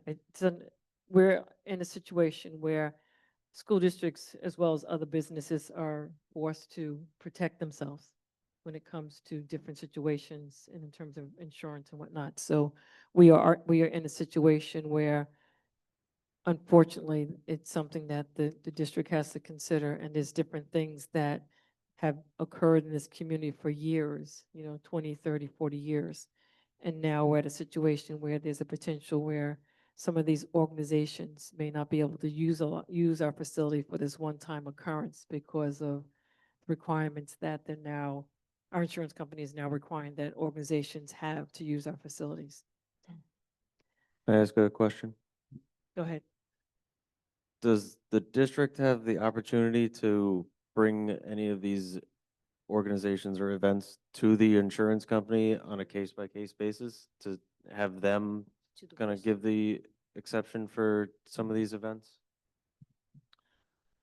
I would answer that by saying that we, the district, me specifically, can have a conversation with our insurance company to discuss the specific organizations and what they're doing to see if our risk manager at our insurance company believes that we've mitigated the transfer of risk to nicer sufficiently with these policies. We know it doesn't meet the spec, but are we able to, or am I able to give you, the board, assurances that nicer said there's risk, but it's mitigated? I don't know the answer to that, but I can report back to you on the instances that we're discussing to let you know what their specific opinion is on the insurance they do offer. If that's And acceptable to all of you. And that would have to be done as soon as possible because some of the organizations' events are coming very quickly. So that, I mean, that sounds like a nice idea in theory, but I think we would need something in writing if we were Right. going to, Of course. Yeah, yeah. that's kind of what I was getting at, where it's not just us saying, yeah, go ahead. It's No, we could. our we could- insurance carrier basically giving us written authorization that this organization for this event at this location at this time is acceptable. And it would be them informing you of the risk that the district could be taking on as a result of not meeting the spec. That would be part of the written analysis that you would be getting. So I think one of the things that would be good for this particular policy as we move forward, that if we can get that information, and if we have to modify the policy, then look at modifying the policy based on the feedback that you get. So I know we're kind of crossing over two things between the actual use of facilities and our policy. So I think it's something that we just need to take a look at to see whether or not certain language could go into the policies, therefore everyone knows in terms of use of facilities. Madam So- President, are we still under? We're still in the policies. Okay, We're still under agenda review. okay.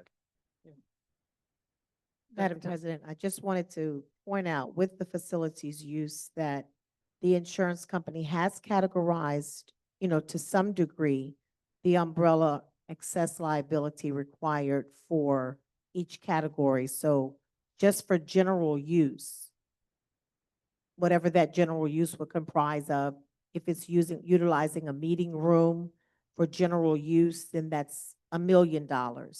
If it's an organized athletic league, then it's $3 million.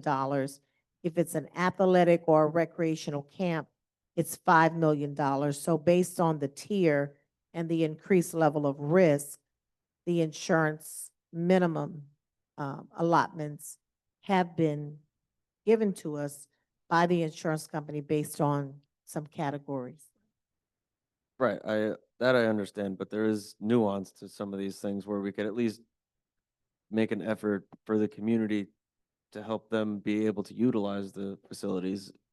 I'm not saying that anything would change. The insurance company could come right back and say, see our previous response, but if we don't make the effort, then we're not doing what we should be doing.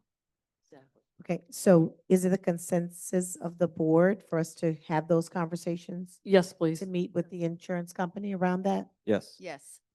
Sure. I mean, I'm not so sure about going against the recommendations of NICET. That's something we need to think about. But that's what we're asking. Right. We're asking them to look at this or Exactly. like follow the process to see if they will. If they will Looking- go against the recommendations of NICET? No. Go ahead, Mr. Snyder. The question I heard is if the board is to make an exception to the nicer specs, what is the risk that the district takes on themselves? And is, in some of these instances, the per occurrences are above the spec, but the umbrella is missing, what kind of mitigating factor does that create? That's what I heard. All right, I misunderstood. oh, one second. maybe- If but- you want to have the conversation, that's fine, but we need to take a real good look at this. Right, so we're not That's making what any we're doing. changes. We're just asking to take a look at it. Nothing is changing. We're I just- said, yep, yes. All right, so. All right, I'm moving away from the policies. I'm going to agenda item 3B. Actually, Madam President, I have something for two board actions. I'd like to amend the agenda to add item 2C3, which is the vending machine resolution, which was provided to us today. by our attorney. I'm asking for a second. So, Second. go ahead. Two C three. To add the vending machine resolution. Correct. So John, do we do a vote on this? Because this is agenda review. So do we just say? No, I'm sorry. I'm sorry. I thought you were going to 3 on our current agenda. You're still, you know what? No. I reserve my comment. I'll wait till you're finished. So do we want to add the vending machine to the agenda review for next, for two? No. I retract it. I retract it All right, and give sorry. it back to you. All right, sorry. All right. We're looking at agenda item 3B1 through 3B88. Any questions on any of these items? I'm sorry.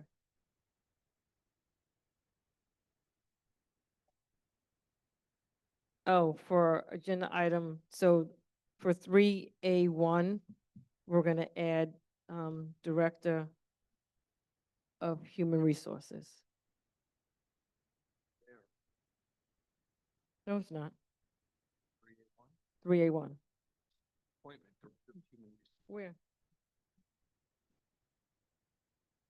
Oh, mine doesn't have it. How many versions are out there? Mine says it. Oh, yeah, I have the one that I got on Friday, so maybe it was added on. Okay, all right, so it'll be not on on there, mine. Director of Human Resources. Okay. So 3A1.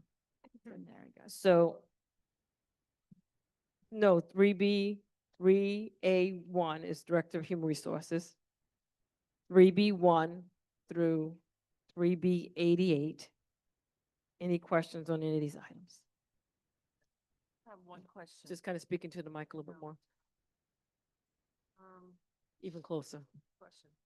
This central treasurer, is that a central treasurer? I know it's Christine. Is that like for the clubs or is that generally? That's for the clubs. It's the clubs. So the middle school and the high school. Thank you. Okay. Regarding the home instructors, is this everybody that will be granted the additional assignment? Because I was hoping that we would just start with those, I don't know, I don't want like to approve everybody, but then some people on the list never get called. Ms. Stevens. It's very hard to know exactly what we're going to need because it's based on students who have medical issues and who may be suspended. So they take different courses, they're at different grade levels. So these are the teachers who have applied, and then based on the students who need it, we make the matches. So could we just approve who we need right now and then just approve as additional needs come arise? It would make it impossible to have an approval before the staff member began. Right. So if they're approved, no one's going to get paid unless they are needed for the services. So it allows them to be available for every single grade level. But more importantly, at the high school, for example, if there's different courses that someone is, different courses that a student is taking, it allows to have teachers for these different course areas. Is that? Correct. Yeah, I wasn't so much concerned with like everyone was going to get paid. I was more just questioning just true understanding of who was being selected for the additional assignment. But if I understand correctly, if we only approve who's basically being used this week, if we don't approve them and next week there's a need, then they Right. wouldn't, that need wouldn't be met because we haven't approved them, correct? Exactly. Okay. It's ever changing. Any other questions regarding any of these agenda items? Nope. Right. I'm going to 3C1. Use of facilities. And I think we kind of intertwined that when we were talking about the, with the policies. So 3C1, use of facilities. Yeah. Any questions regarding 3C1, use of facilities? I didn't review all the backup yet, so I'm not even sure. Are you asking us if we're going to No, no, no, no, specific no, no. on that, whoever applied for it? No, I'm just asking, Oh. I'm just asking if anyone has any questions on any of use of facilities. That's it. No.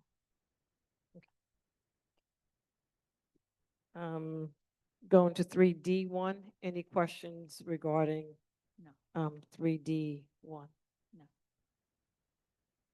No, but I would like to know, while we're on the subject of finances, when the board can be presented the final numbers on how we did for the closing out last year's school year, Within 2 weeks, sir.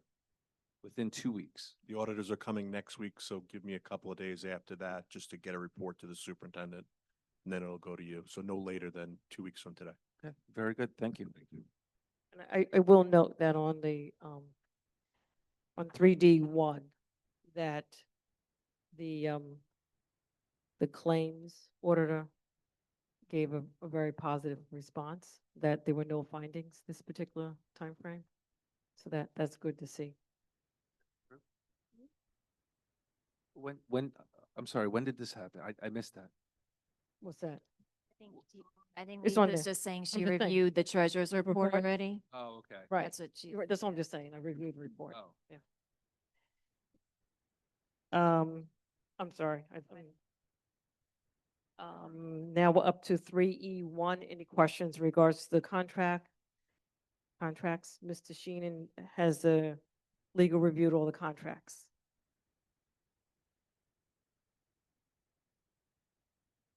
I don't have the agenda in front of me. I took your agenda. Sorry. Yeah, sorry about that.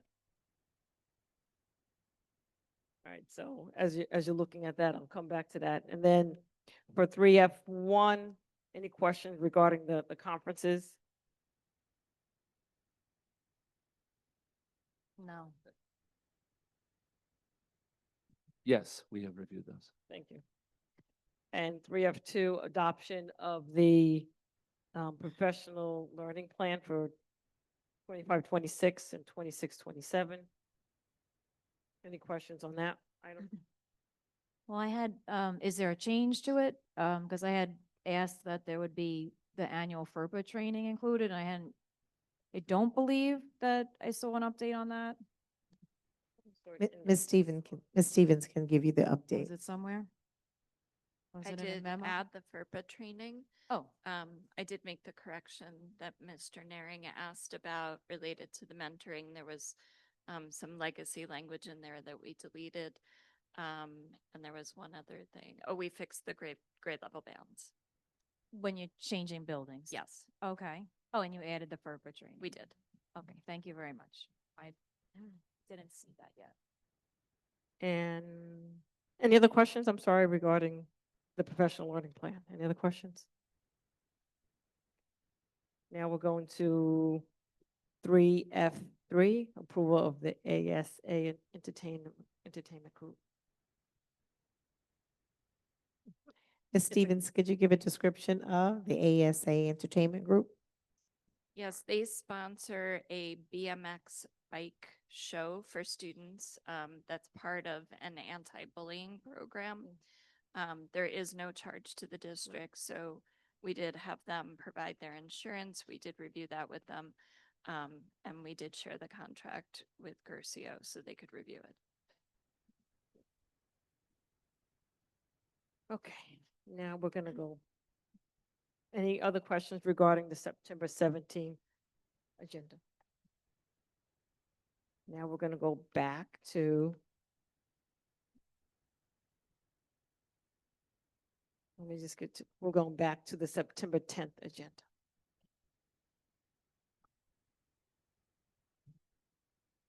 Okay, now we're back to the September 10th agenda. Everyone is there?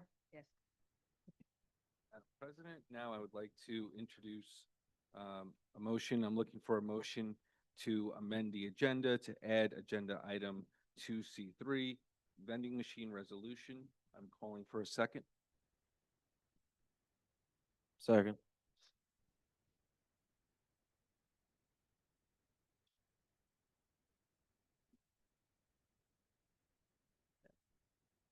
And if it's all right, I would like to enter into discussion So a little bit of the background. This was, I did mention this at the August 25th Board of Education meeting. And just to recap, there is a number of vending machines located throughout our district in several buildings, and the school district has not been able to produce any contracts between us, the school district, and the owners of these machines. Our finance office has not been able to identify any deposits made to us from the sale of these items from these vending machines. They don't have the school district's consent, as far as I'm concerned, to be here. From our conversations, a part of that money earned from these vending machines should go to benefit our students and help offset our food program. The items stocked in these machines should also comply with our health and wellness policies. And to be clear, there are some vending machines owned and operated by the teachers union located in staff break rooms. The school district has an agreement with them. I'm not talking about the vending machines. I am talking about the other vending machines not owned or operated by the teachers union. So the question is, where has the money been going from these machines? Have the owners of these machines been, I hate to say it, taking advantage of us? Have they been making money, restocking machines and giving us nothing? If so, this has to end. And that's why I'm calling for this resolution for the superintendent of schools to take inventory of the vending machines, document who owns them, and to contact them. And I'm urging my fellow board members to support this resolution.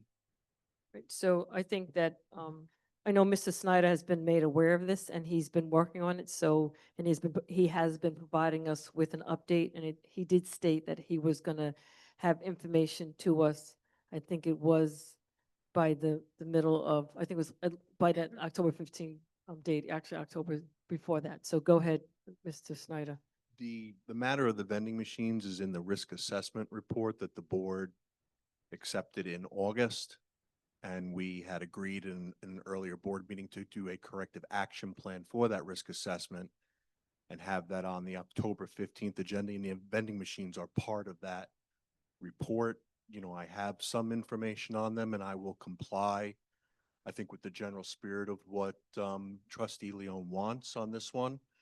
We're going to take an inventory. I have a templated contract that I'm going to review with council, and we will meet the deadline of the October 15th agenda for the board to approve that, and the board would in fact have it the week before. And it would include exactly what Trustee Leon is asking for. Okay. So with the resolution, without it, we're going to do it. That's up to the board. Any other questions on this? Madam President, would you like me to read the resolution? I thought you already did. No, I read my comments. Oh, sorry. So the resolution, as prepared by our legal staff, reads, be it resolved, the Board of Education hereby directs the superintendent of schools to perform an inventory of vending machines located on school grounds on or before October 14th, 2025, which shall include but not be limited to the owner and operator of these vending machines, the contracting parties, and the vending machine sales proceeds amounts. Should we add to this that it does not include the ATA operated and owned machines? So my recommendation is to include them in the inventory. So you have an inventory of them. It's not an issue of that you're going to be doing anything with Okay. those contracts, but at least you have an inventory, you know where they are and that they are meeting the requirements that they are Okay. for staff only. Okay, understood. Thank you. Any other No. questions on comments on this? I'd second the motion. We're not, it was already, we already did a motion for it. Right Well, now, you we're, amended the agenda. so right now, And You I, amended the- I right second. now, hold a second. Right now, there was a motion to amend the agenda, 263 resolution for the vending machine. There was a first, there was a second. Now we're having a discussion about just amending the agenda. So now we can vote on amending the agenda to add this item. So all those in favor Aye. to amend the agenda to add this item. Aye. Now we're voting on it. Aye. Aye. I'm okay with it, I to add it. So what was the Hold on a final? second, hold on a second. So right now it's Chris Naren, Lisa Johnson, Juan Leon, Megan Messman to add the item to the agenda. This is adding this is just amending the agenda to add this resolution. That's where we're at right now. So I've heard from Naren, Johnson, Leon, and Messman. I'm waiting for Seehoff. Yes, aye. Right, so motion carries 6-0 to amend the agenda to add the resolution for the vending machine. Now, I'm calling for a vote for agenda item 2C3, which is the resolution for the vending machine. Aye. Aye. Aye. I'm a no.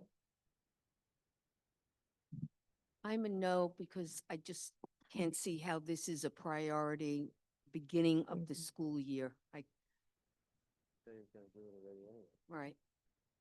So only reason I'm no is because it's already been stated that it's going to be provided to us by the October 15th meeting, so that's the reason that I'm a no. So it's already being worked on, Exactly. we've already had several discussions on it, it's being addressed. So that's my reason for a no. So the motion does not pass.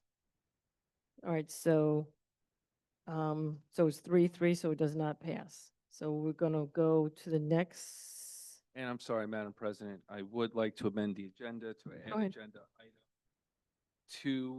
2C4, which is corrective action plan. And by the way, these suggestions are not out of the blue. My fellow board members have been apprised of them. Why they do not make the agenda, that's another question. But I would like to amend the agenda to add agenda item 2C4 corrective action plan. Second. Hold on, corrective action plan. Juan Leon, Megan investment and discussion. Yes, discussion. At the August 25th Board of Education meeting, I called for this resolution, but it lacked support to go forward. We were only 4 trustees at the time. 2 voted yes, 2 voted no. So now maybe with more members of the Board of Education tuning in here, maybe this resolution will have the votes to go forward. I'm sorry, just give me 1 second. Okay. So background, on July 18th, 2025, R.S. Abrams, an accounting firm with over 75 years experience in this field, completed their findings of a risk assessment for the Amityville School District. They made several recommendations on how to strengthen our financial controls, something that has troubled our district for the past 2 years. And they've also made suggestions for policies for us to adopt.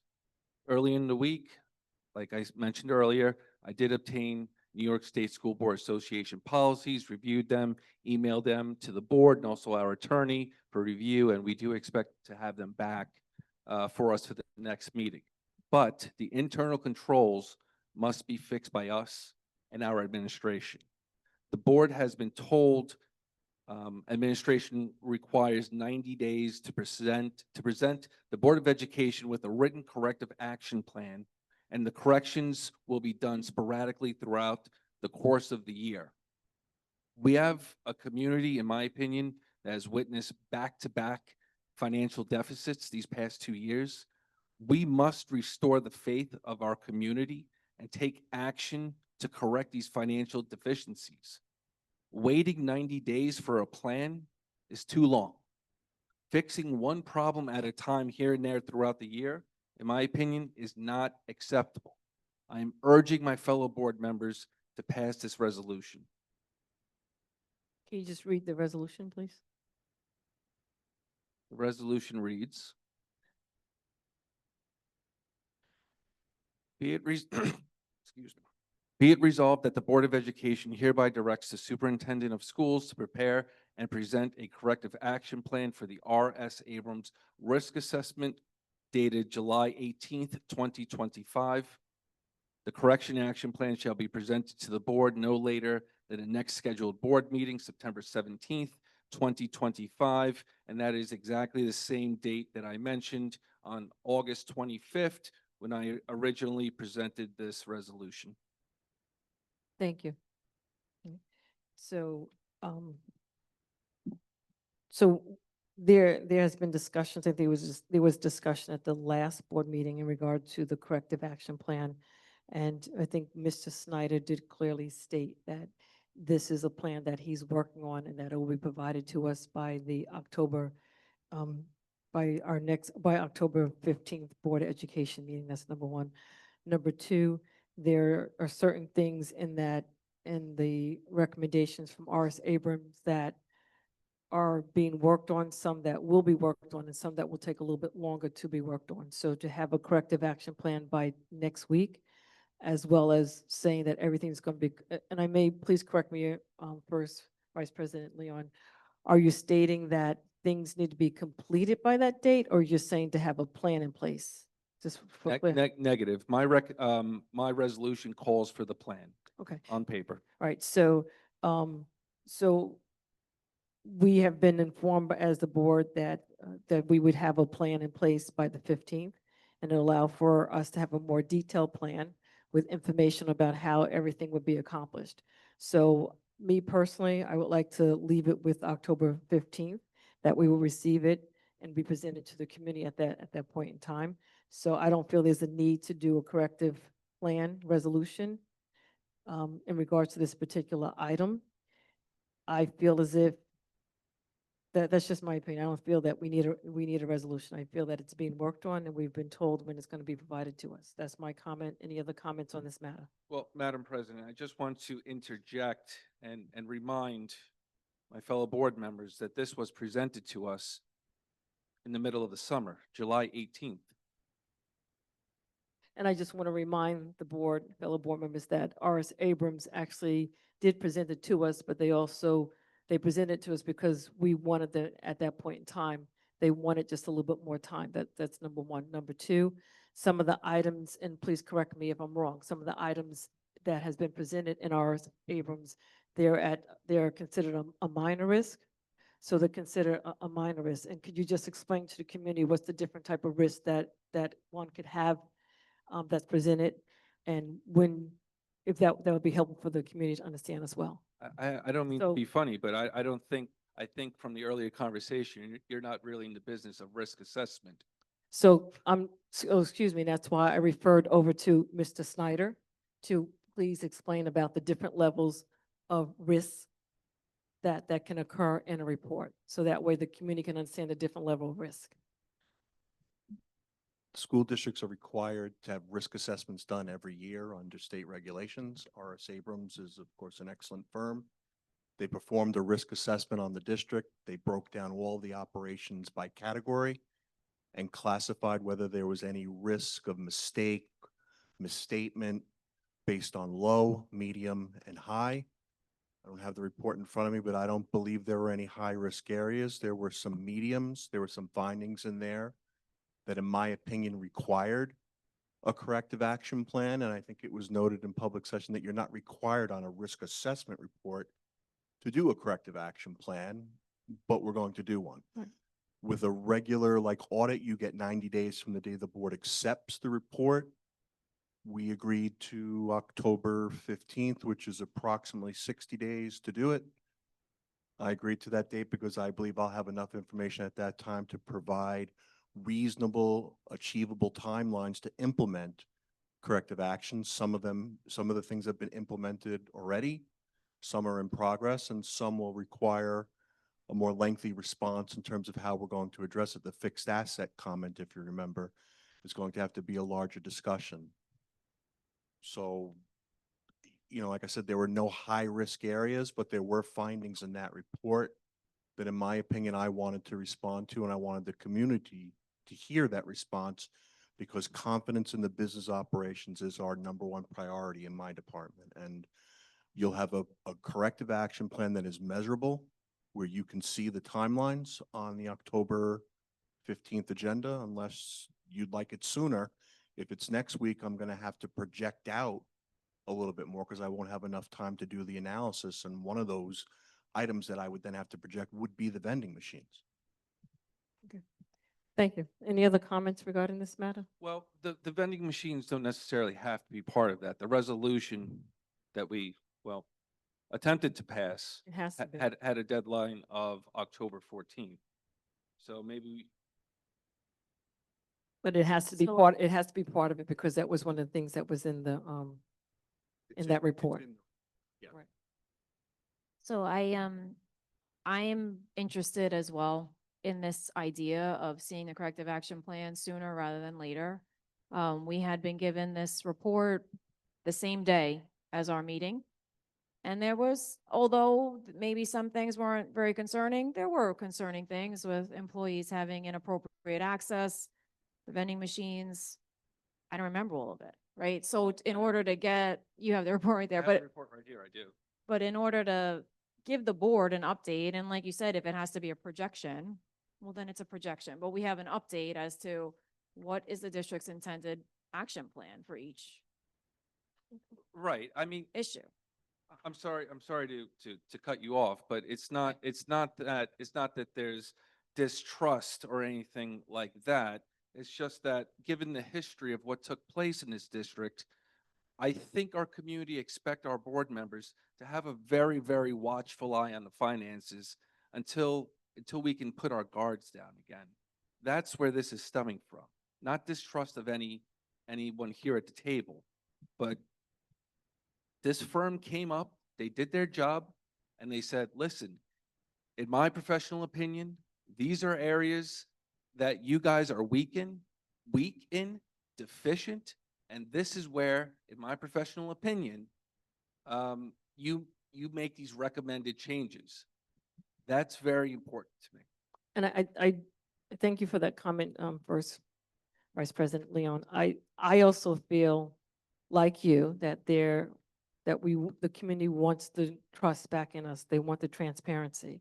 I believe by having the detailed as possible information for us on October 15th, which will be within 60 days and not the 90 days, allows for more clarity for the community, more transparency for the community to get the information. If we provide the information and it doesn't have all the details, the next step will be, when are we going to get the details? How can we, so I believe waiting just an additional 30 days on October 15th to get more of the details, more of a plan, how things can be corrected is important, and it's being transparent. I think the fact that we're having the discussion, that we have not avoided having the discussion, and we're providing details to the community about the different aspects of the plan, then it allows us to, it allows the board to remember, it allows the board to remain transparent in what we're doing, so. Well, we originally agreed on Mr. Schneider having it October 15th, so I don't know why, we're backtracking again and we want it sooner, but it was originally agreed. And that was not too long ago.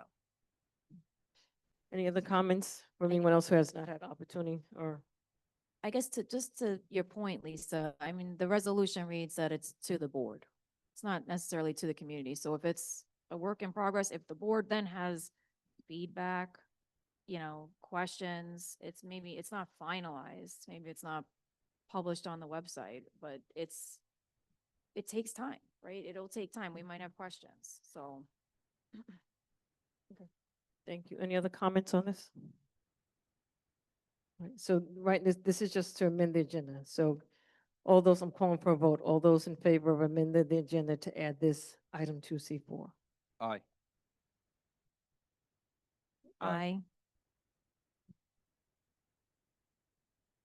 I, I'll just say aye for adding it. So motion carries 6-0. So all those in favor of agenda item 2C4, the corrective action plan?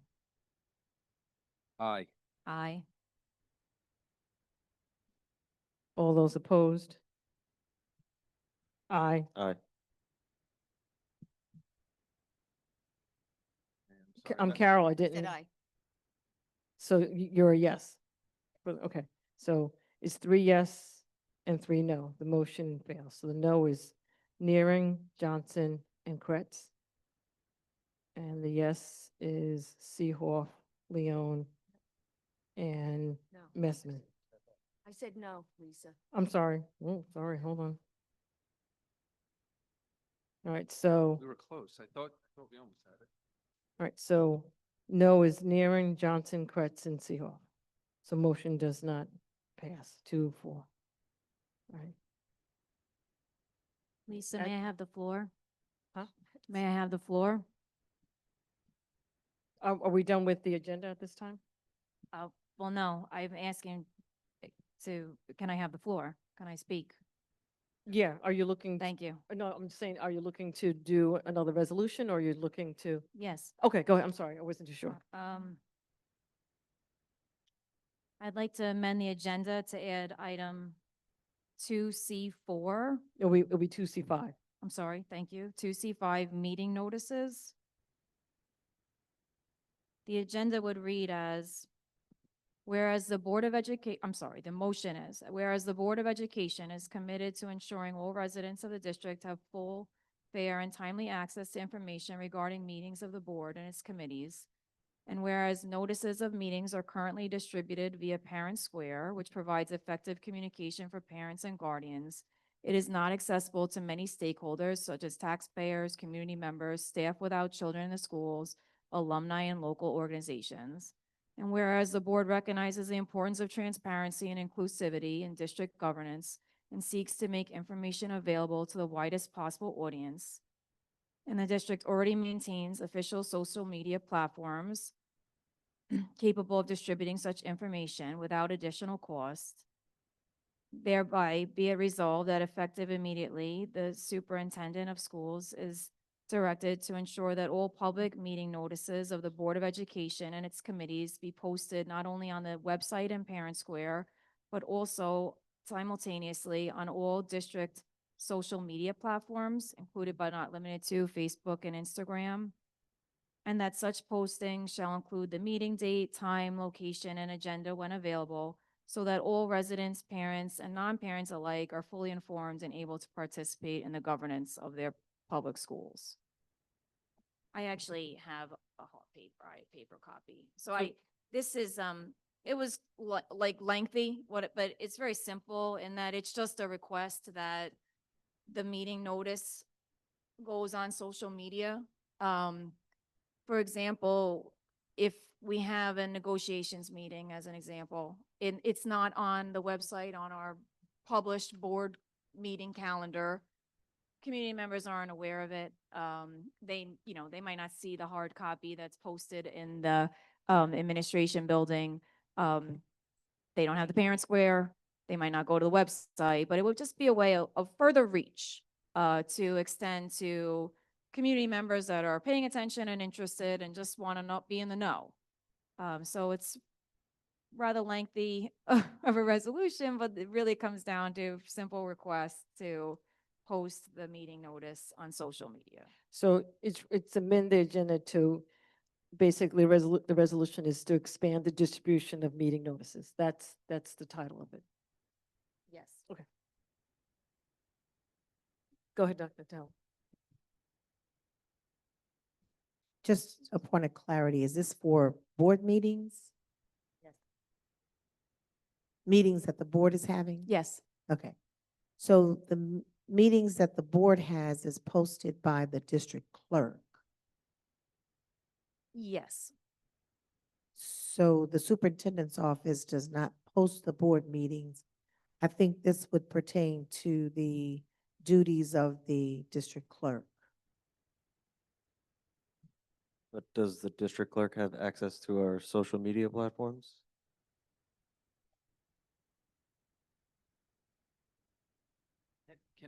I'm sorry, can I just ask, because I don't know, who is the person in charge of our who's in charge of our social media programs? Who's the person that actually does the post?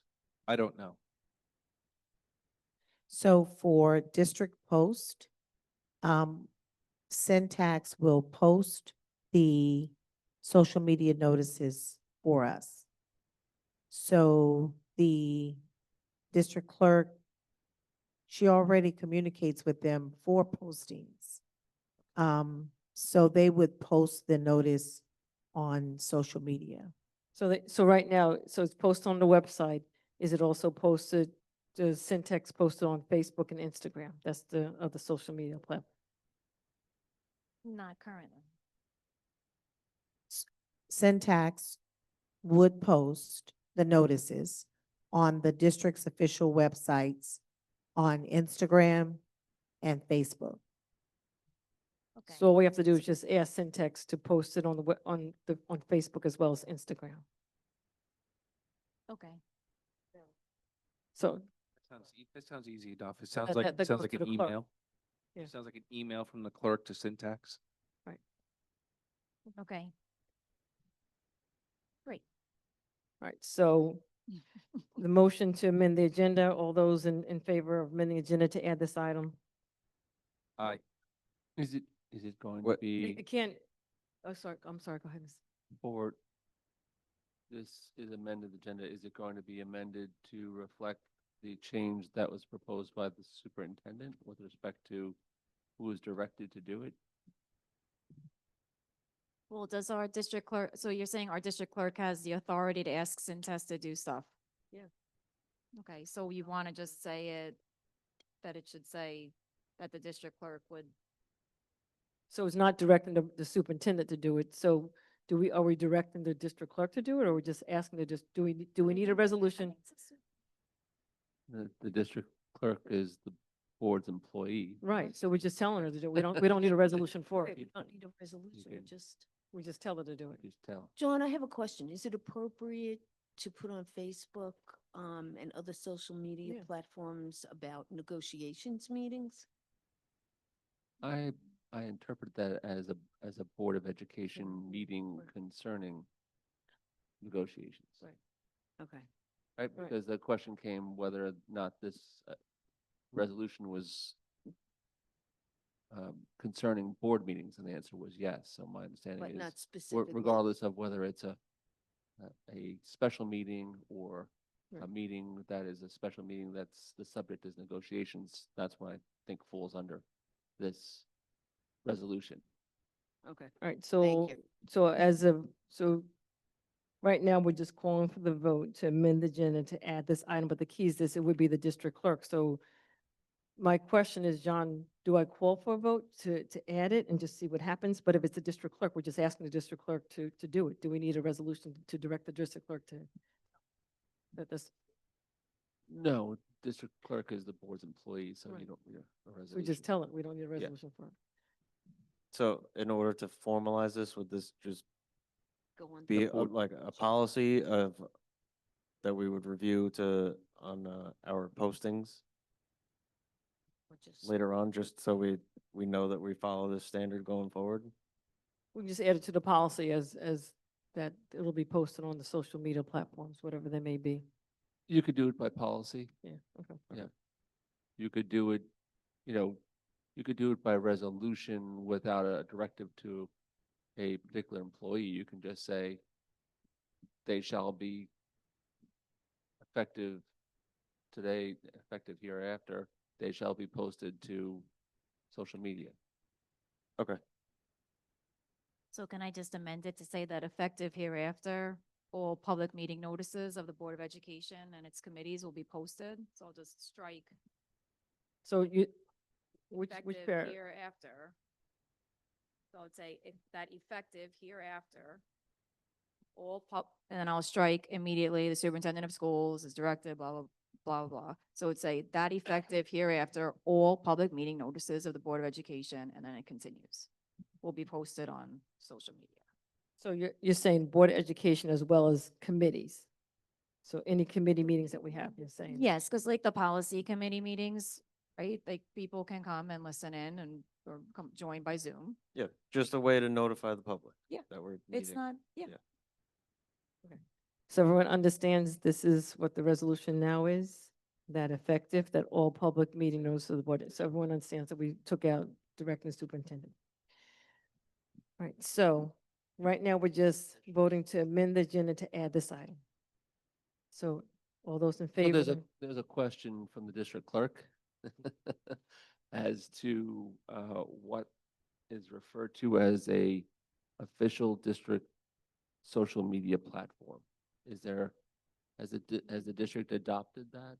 That's interesting, right? Because we discussed that last year. There's so many Instagrams popping up for our district, and there was a concern that was raised by the board last year of to try to get a handle of like which ones are the official platforms.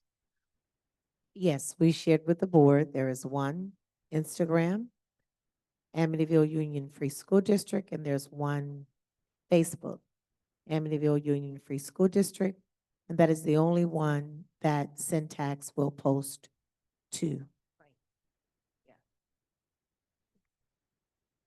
Okay, so where it says including but not limited to Facebook and Instagram, my suggestion would be to specifically state what they are. So all official district social media platforms, just say Facebook and Instagram. Yeah, i.e. Okay. Okay. Okay. Gotta watch out for the district clerk. All right, everyone's clear on the revisions to this resolution, correct? Everyone's clear? So now we're going back to the vote, just to amend the agenda to add this resolution. All those in favor? Aye. Aye. So the motion carries 6-0. Can I have a motion for agenda item 2C5, please? Motion. Chris Nearing is first. Second. I'm just, yeah. Megan Messman is second. So all those in favor of this resolution as revised? Aye. Aye. Aye. Aye, motion carries 6-0. I'm just, yeah, Lisa, I don't think you did that with the priors, that we amended the agenda and we didn't take a second, but it's fine. What do you mean? Like with the ones that Juan raised, the vending machines and the corrective action, I only jotted down amending the agenda with the first and the second. No, I did amend the agenda, and then I called for a vote for 2C4. I did it. I have it down for everything. Okay, regardless, let's keep going. Yep. I have another motion to amend the agenda to add, item 2C6, hiring committee documents. Of sharing of hiring committee documents. Can you just clarify that? Sharing of hiring committee documents. I understood, I just said, go ahead. Whereas policy 9240, recruiting and hiring, requires that all resumes, applications, and rating pages for candidates under consideration be shared with the Board of Education. And whereas in a recent hiring process, the superintendent did not provide such documents to the board, but only after being specifically requested. Whereas the superintendent provided the required information only the day before board interviews, not allowing the Board of Education sufficient time to review the materials in advance. Be it resolved that effective hereafter, beginning September 10th, 2025, all resumes, applications, and rating pages collected by the hiring committee shall be provided to the full Board of Education at the same time as transmitted to the hiring committee, in compliance with policy 9240, recruiting and hiring. So this is typed up, but I crossed out. But the idea with this resolution, is just to have a flow of the documents to the Board of Education so that we don't, while the hiring committee is also getting it, so that we don't get a 150 some odd page document the night before our executive session. That's all this is asking.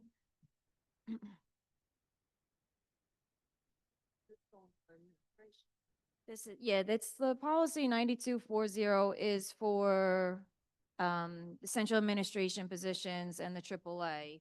It's the packet that we got yesterday. So just to get it sooner. That's all. Oh, go ahead. So I think it's important for the board to clarify when they would like the documents.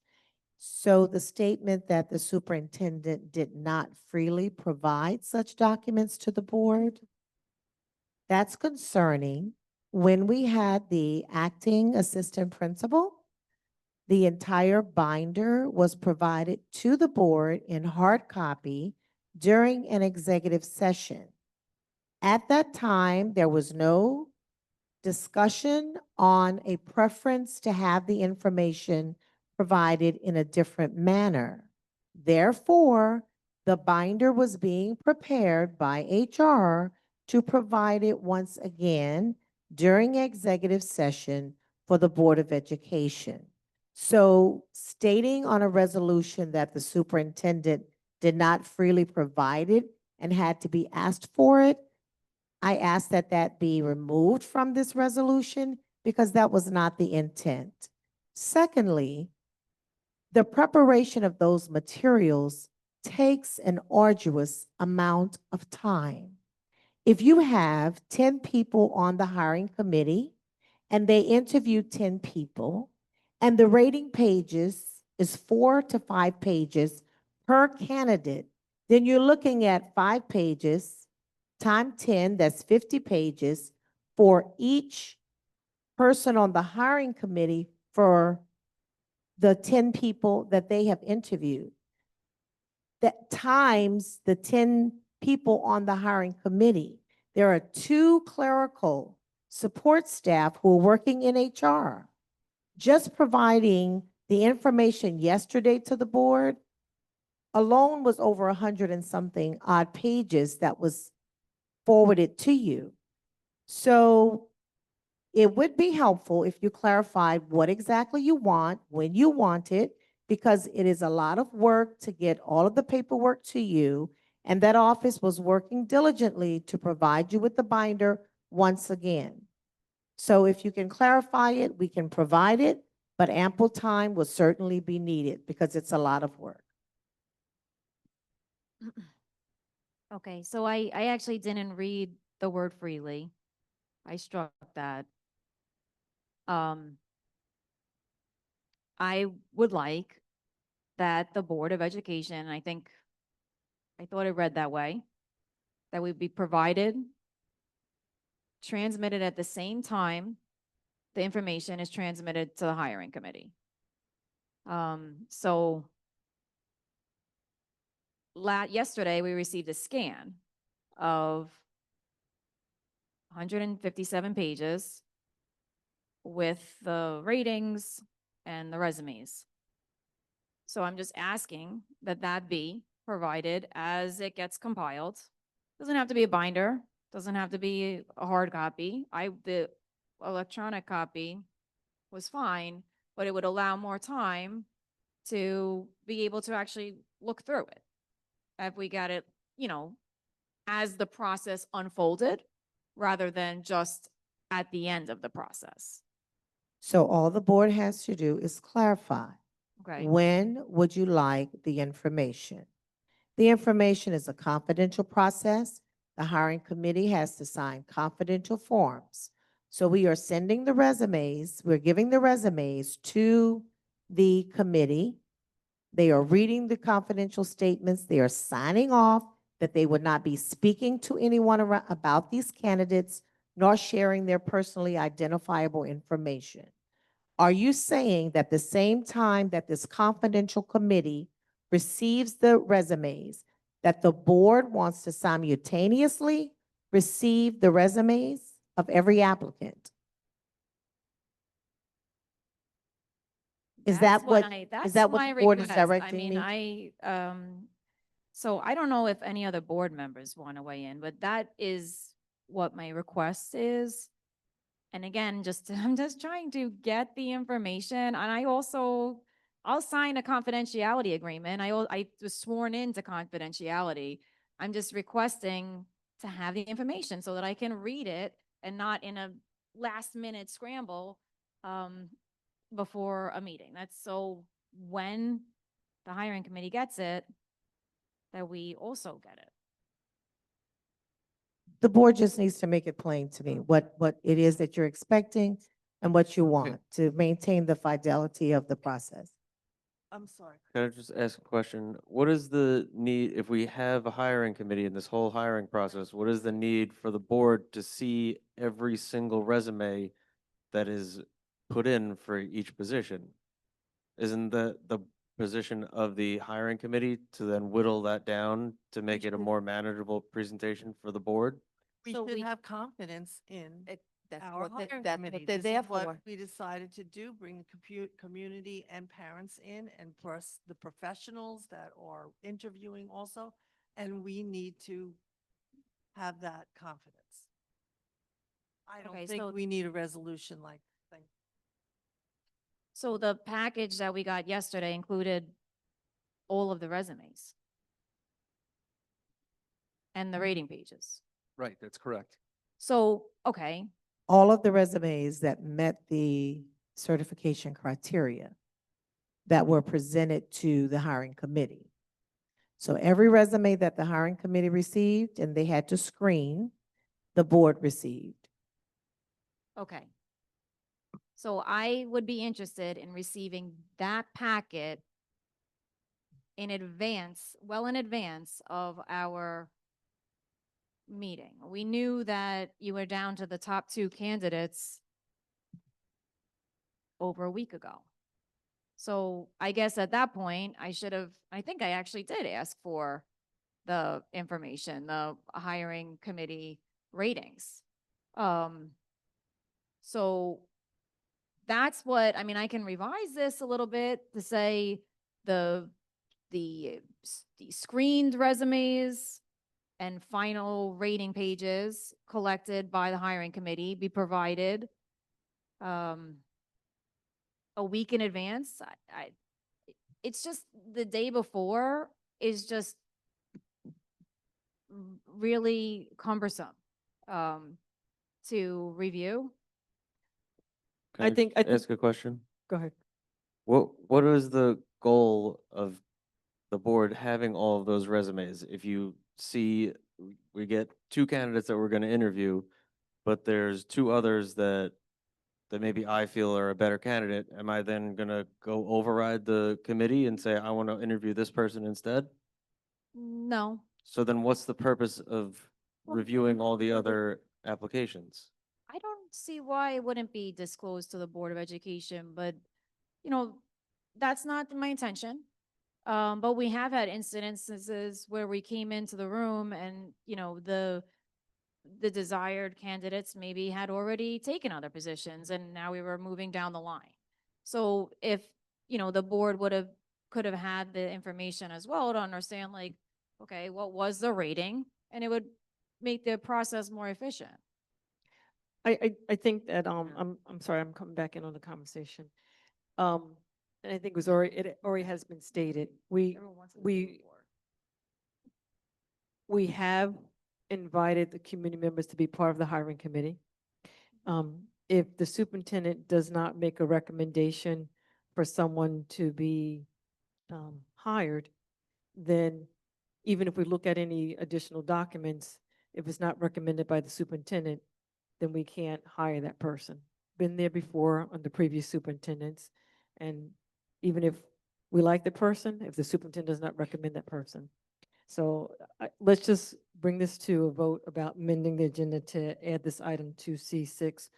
All those in favor of amending the agenda to add item to C6? Aye. Aye. I'm a no. I'm a So no. right now it is 4 yeses, 2 noes, and noes is Carol Seehoff and Lisa Johnson. This is just amend the agenda to add the item to C6. Can I have a motion for agenda item 2C6, please? Motion. Chris Nairn is first. Motion for two. Second, Megan Messer is second. All those in favor of agenda item 2C6?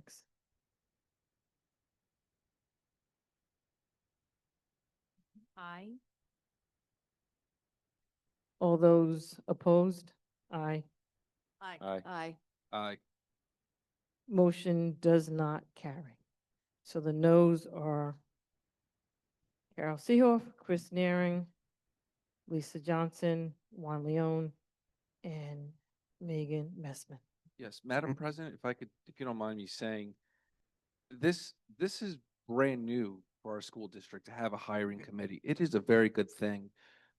We are going to go through some growing pains. We are going to have to tweak it until we get it the way we want it, all around. So, you know, we're going to keep on tweaking it until it gets to where we want it. Any other resolutions before I call for community input or old business, new business? Madam President, I do have a couple things for new business. Any other resolutions before I call for old business and new business? Let's see what I got. No, I don't. Nothing. Right, old business? Anyone have old business that they want to discuss? I have new business. Well, this might fall under old business.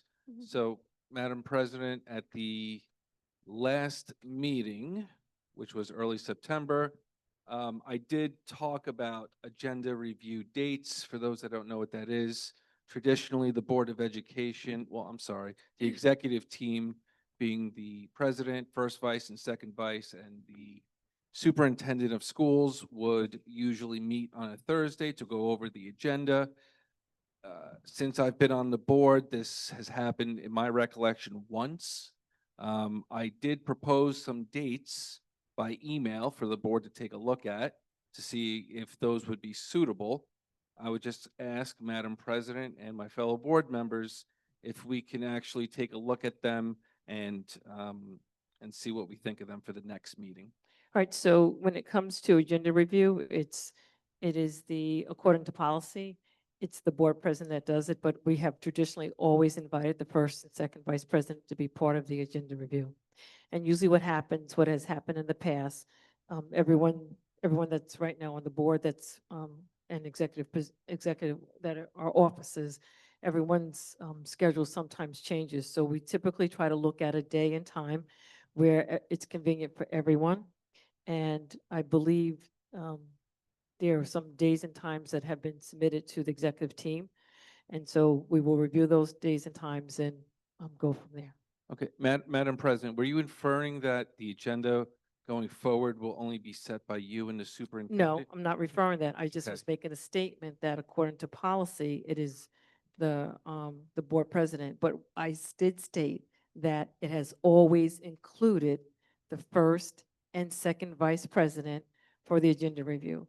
There are times that myself as the president has not been able to make the agenda review, but then the first vice president or the second vice president did attend. So we as the executive team in collaboration with Dr. Talbot will discuss in emails the dates and times for agenda review. Very good. Any other old business? It's, I just want to go back to the conversation about transportation. And Juan, you had requested some cost information. And I don't really have a strong understanding of where we left that. Then we heard from the community members. And I think that I don't know if we need board consensus. So I just want to say, like, I am in favor of understanding the cost to revert grades 3 through 5 Park Avenue students to a half mile. So do we need board consensus, or was that clear that that was the request? Because I wasn't sure that that was Well, if 100% it clear. wasn't clear, let's make it clear now. That's what we would like. And I believe, I'm sorry, I believe Rich, Mr. Snyder said that he would comply. And would you be able to tell us that date again, when you would have that? So before you ask him for a date, it was something that I did ask of Mr. Spence when he was completing his report. Could he provide information regarding both?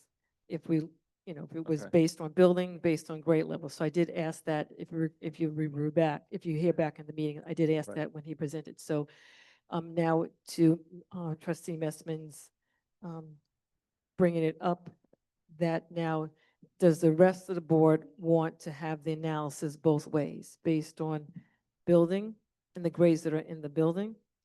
With the understanding, if we do it by grades within the building, then if any changes in the building occurs, then we have to go back for another referendum to change that again. So do we want to do the cost analysis? Is everyone in agreement to have both based on grade, but then also based on buildings? That's what you're requesting. Right. Was it clear that it was the building, Park Avenue, was gonna go to half a mile? Because his suggestion in the slide was going to 1 mile for all 3 grades. So that's what, I just wanna be clear that we would like to see the half mile for grades 3 through 5. To do the That's- cost analysis, both. I don't need to see, I'm interested in seeing the whole building. No, but it would be the cost analysis for a half a mile, from 3 to 5. And then what would be the cost analysis for, based on what's here in the, The 1 mile? yes. Because he had suggested 1 mile for Park Avenue. Right, so the referendum would be grades 3 to 5 would be 1 mile, pre-K to 2 would be a half a mile, and 6 to 12 would be 1.5. So what we were looking at was to, comparison of by building. If pre-K and kindergarten, if that's a half a mile, first and second, that's a half a mile, and then you were saying 3 to 5 would be a half a mile as well, which would be Park Avenue building. Okay, because you said by grade, by building, so I just wanted to clarify. yeah, So, thank yeah. you. So it's by building. So it's two things. It's by the referendum that's here, that this mileage here is one, and then the other part would be basically a half a mile from pre-K up to 5th grade. Thank you. And Madam President. So if I'm just it's- making sure everyone's clear on that in terms of everyone's consistent. Yeah, with I what want to we're- make sure that we're clear because I had written down different options by grade and by building. Thank you. So, So Go when ahead. we go back to the drawing board, we're doing various scenarios. However, now we're saying we're going to do pre-K through 2 at a half mile. Is that all you want us to look at? no, I And think, then go ahead, 3 through 5 at a half mile. correct. And then 6 through 12 would be 1.5 miles, 1.5 miles. based on the referendum, or are you going back to the old one? Let's see, hold on. So we were starting to analyze various scenarios to bring to the board in preparation for the referendum, so you could see the cost factors in different scenarios. But I'm just asking for clarity that as we go back, we're looking at the scenario just articulated. Pre-K through 2 at a half mile, 3 through 5 at a half mile, Right, and 6 through 12 at 1.5 miles. correct. Okay. Is everyone agreement with that? Okay. Yes. That scenario along with what's here on the paper as well. Is there anything, Second, as okay. scenario as mentioned, as well as what's here and bring it back. Correct, correct. Okay, now, go ahead. No, I just would like to know if there's anything Mr. Schneider would weigh in on, because he's gonna be the guy that's pulling the weight on this one. So go I'll ahead. just ask the board to give me tomorrow and Friday to let you know what the timeline is on that one, so I can speak to Mr. Spence about that. Okay. Because he's the one who's gonna have to pull the routes and do the reconfiguration, so Okay. his data has to come first, so in your transmittal for Friday, we'll give you a timeline on what that will take to do All right, those limits. thank you. Any other old business? All right, new business. Mr. Neering, I think was waiting for new business. Go ahead. Yeah, I just have a question for Dr. Talbert. If we can get an update on current instructional vacancies, and of those vacancies, how many are being filled by permanent subs, and how many are getting filled by like rotational coverage? Yes, we are working diligently to close those vacancies to date.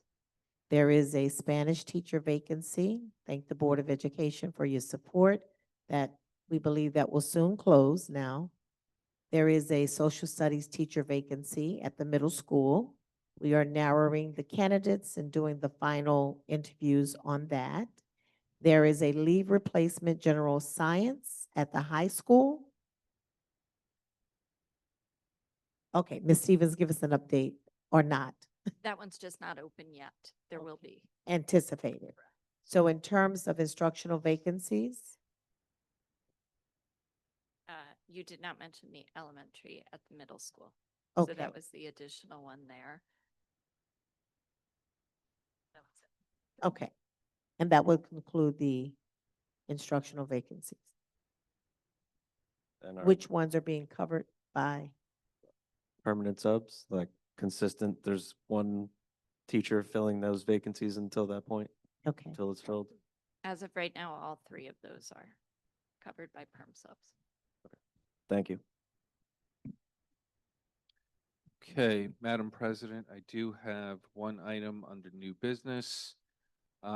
We did receive a request for the school board to consider a tax exemption for volunteer firefighters, and I believe also volunteer ambulance workers. I'm not an expert on the matter, but I do believe that if they serve a number of years, they would be entitled to a 10% exemption on their property taxes. I know that that's something that we have voted for in favor in the past. And I Yes. know that John, our attorney, gave us some insight on that. I would just, if it at all possible, like to pass it over to John to see if there's anything you'd like to add about this exemption. So in terms of, we did research the exemption. We provided a memo to the board, but also today we did see that this exemption was previously passed by the board in Yes. last it year, was last year. 2024. Yes. And so it is a lifetime exemption. If there is we have to make sure that it was delivered to both towns because it was passed by the Board of Education and it should be in effect. Okay, very good. Thank you. Any other new business? Yes, what is the plan for Leaders of Tomorrow, the timeline to start Leaders of Tomorrow? Our expectation is that it will start the last week in October. Okay, that, I mean, it is good news, but I think that we should be considering other before and after school care options. At one point in time, scope was brought up because we didn't know if LOT was going to come to fruition. This is a number of weeks that working families need to figure out that after school care situation, and maybe before and after school care potentially. So I think as a district, we really should look at offering scope or going back to the concept of trying to survey, is there enough interest? I don't know if we need a certain amount of interest to, be able to go forward with it. But I do think it's a long time for parents to try to figure out care in the meantime. And then they might not even get selected for every day of the week, right, with LOT. So I think, we really should strive. I guess, this might be the last year of LOT? Okay, so we definitely have to do it. I sort of wish we were able to execute Leaders of Tomorrow a little bit sooner. Somebody mentioned the village liaison, and I know there was an inquiry. Was there a meeting that was held with the board president or officers with the village liaison? I hadn't heard anything about that. Or I had seen that there was the concept to have a meeting, but I just didn't know if it ever happened. So, Dr. Talbot, so there was a meeting, but unfortunately, I was supposed to attend, but I was not able to attend due to personal reasons. Okay, so there was a meeting though. Yes, but I was not able to attend due to personal reasons. Okay. But the first vice president was able to I think attend? it was, originally it was supposed to be all the officers, but then the mayor requested just to have the superintendent and the board president at that time. And then from that point, so I didn't attend the meeting. So from that point, I think that there were, we could look at as a board if we want to have a board liaison with the village. So that was going to be discussed at the meeting, but I didn't attend the meeting. I have to follow up on that. Okay, that's a nice concept. So you're suggesting that the next time you have a meeting that you would establish some sort of regular communication So, but- protocol with the village? So what I'm Be going to able- do is I will follow back up with Dr. Talbot and Mayor O'Neill in terms of what was the outcome of that particular meeting. And then if there's going to be a board liaison, then the board can determine who they want the board liaison to be. Oh, go ahead, Dr. Talbot. Okay. I can share. I did attend the meeting and I did update the board following the meeting. To let you know that I met with the mayor and trustee Anselmo, who is the liaison to the school district, and Ms. Stevens, Antonelli. Thank you, Antonelli, and I think Ms. Stevens joined me in the meeting.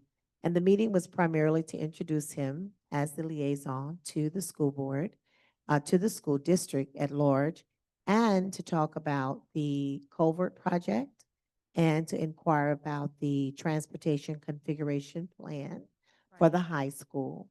And so we had a discussion around that, and we shared the plan with the village that the high school was implementing in terms of dismissal with the buses, with the culvert project and the construction that's taking place on Merrick Road. So DOT is continuing to be in touch with both the village as well as the school district, monitoring the progress of what's happening in terms of bus transportation and how that process is going. So as soon as we get an update, we'll keep the board updated on any additional discussions or feedback that we receive. Thank you. Madam President, if you don't mind me asking, question for the superintendent. Was there any talk about crossing guards? There was no talk about crossing guards at that meeting. No. Okay, so can we initiate to have another meeting then in the near term? Yes. Yeah. That's, listen, you can hate my opinion, that's fine, but if we're sending a representative from the school is for the children, and a crossing guard is for the children, I don't know how that doesn't come up. But It wasn't appropriate at that time, right? It wasn't. So what was the meaning of the conversation to So- update us? So Dr. Talbot provided an update about what the focus of the meeting. The crossing guard situation has now just come up. I think that when the meeting occurred in August, it was in August, and that's why I know I wasn't there. But now we do have a different situation, which is the crossing guard. So just like Trustee Leon, First Vice President Leon, in terms of concern about crossing guard, I think every single board member has concern about crossing guards, especially with everything that's happening right now. So it's something that we can address it, tomorrow morning, send a communication to Mayor O'Neill in regards to the crossing guard and whether or not we can get any additional crossing guards here in this particular area. And if there's any additional crossing guards that are needed, come from North Anvil down here and vice versa. So the village covers the village, and then I think it's Suffolk County that covers other areas. So it's identifying what other areas do we need crossing guards. So it's something that will be addressed tomorrow. Okay, so, and then are you sending that correspondence, Lisa, or is that coming from Dr. Talbert? It'll probably come from Dr. Talbot, but I will make sure that something goes out tomorrow in regards to that, and I'll let the board know that a communication did go out. Okay, excellent, thank you. Any And other? just so Go that the ahead. board is aware, there has been discussions on the crossing guards. There have been requests for crossing guards last year as well as this year as strategic intercessions throughout the district where students are walking. Any other new business? At this point in time, community input regarding non-board agenda items.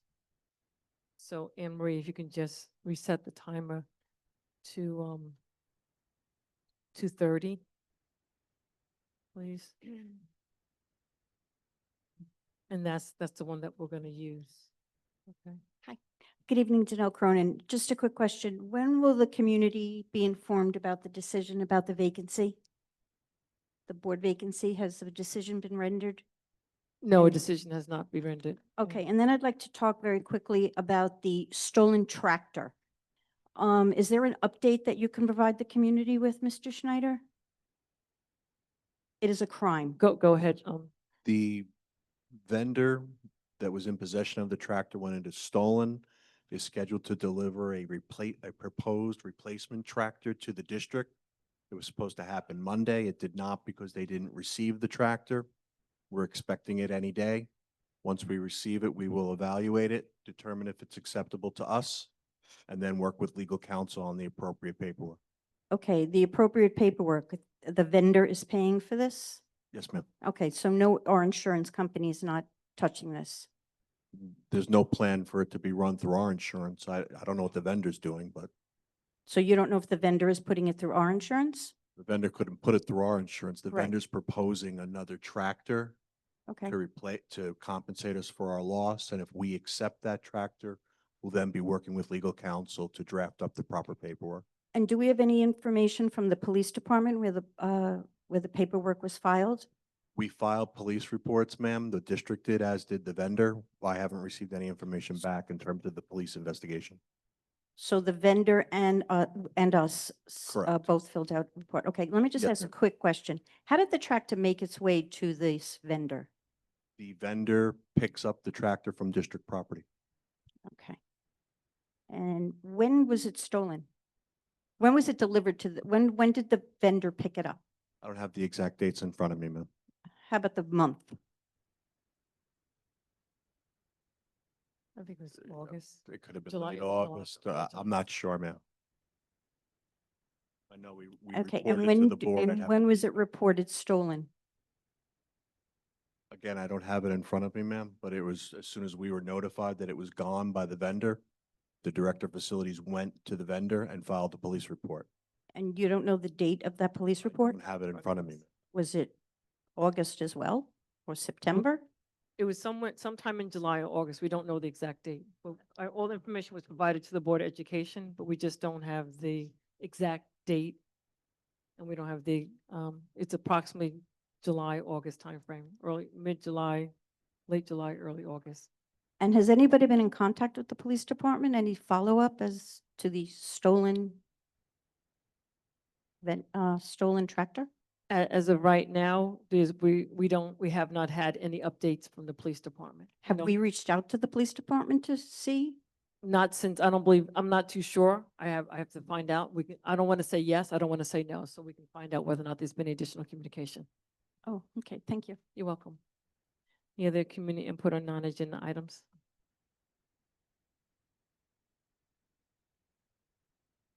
Nakia Wolf, PT President, 100 Court North Drive, Melville. Good evening. First and foremost, as we get started with the beginning of the school year, we do understand that in light of the fact that there was not anyone in human resources in trying to make sure that the buildings were staffed in a way that we were able to preserve continuity of education. I am very happy that when it is that situations have been presented to the building principals and then therefore presented to central administration, that they have acted expeditiously in trying to make sure that we get candidates. The one thing that it is that I am asking from the school board is that when we have people who are interested in the position, sometimes they have to wait until the next board meeting.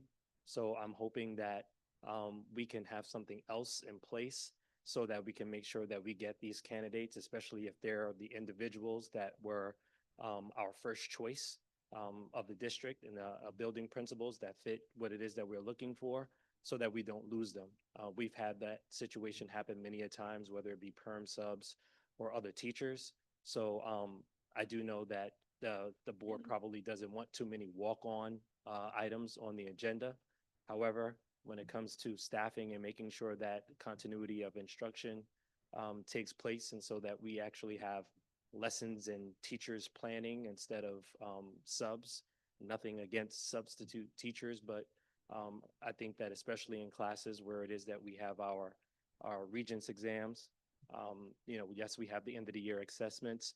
We just want to make sure that we act as expeditiously as possible in making sure that those candidates get approved as soon as possible. So I hope that we are able to do that.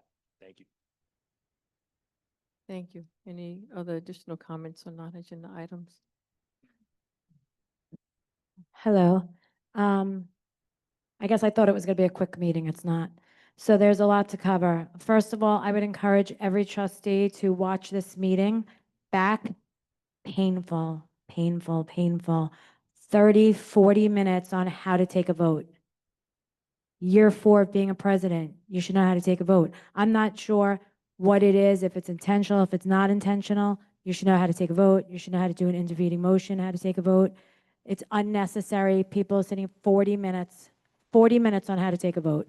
Not about the discussion, on how to take a vote. There were ties at this meeting for voting. I'm going to turn this. There were ties, which signifies the need to fill the vacancy.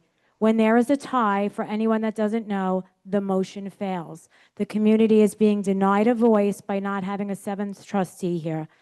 The community, you should have a special election. You got $2 million. You have more than enough money. You should be doing this. 6 people shouldn't decide who should be the community voice. The voters should decide who should be the 7th community voice. As far as insurance, horrified by everything I listened to. Your insurance carrier is telling you what the standard should be, and there is this, I don't know, this craftiness of trying to get around it. The umbrella would cover if there's a claim. The risk would transfer to the district to pick up anything over the general liability. You represent the taxpayers. I don't want my money spent on a claim when the facilities use per the insurance company has what you need. I am really disappointed in everybody that is trying to get around this requirement. Yes, we want the community to be involved. There are people we know. This protects the district. This protects the taxpayers. Getting insurance and the cost of insurance is the price of doing business and is the price of organizations forming. Pretty simple. As far as, one other thing. Some of these answers, you're asking for things like this whole, people are calling motions, this repeating, my opinion, my opinion, my opinion. Everybody gets one vote. You don't like it, vote no. Instead, we hear somebody saying 5, 6 times what your opinion is. It's definitely a strategy to stall, to confuse, to not call the motion, to try to stop the motion. Outrageous, shouldn't happen.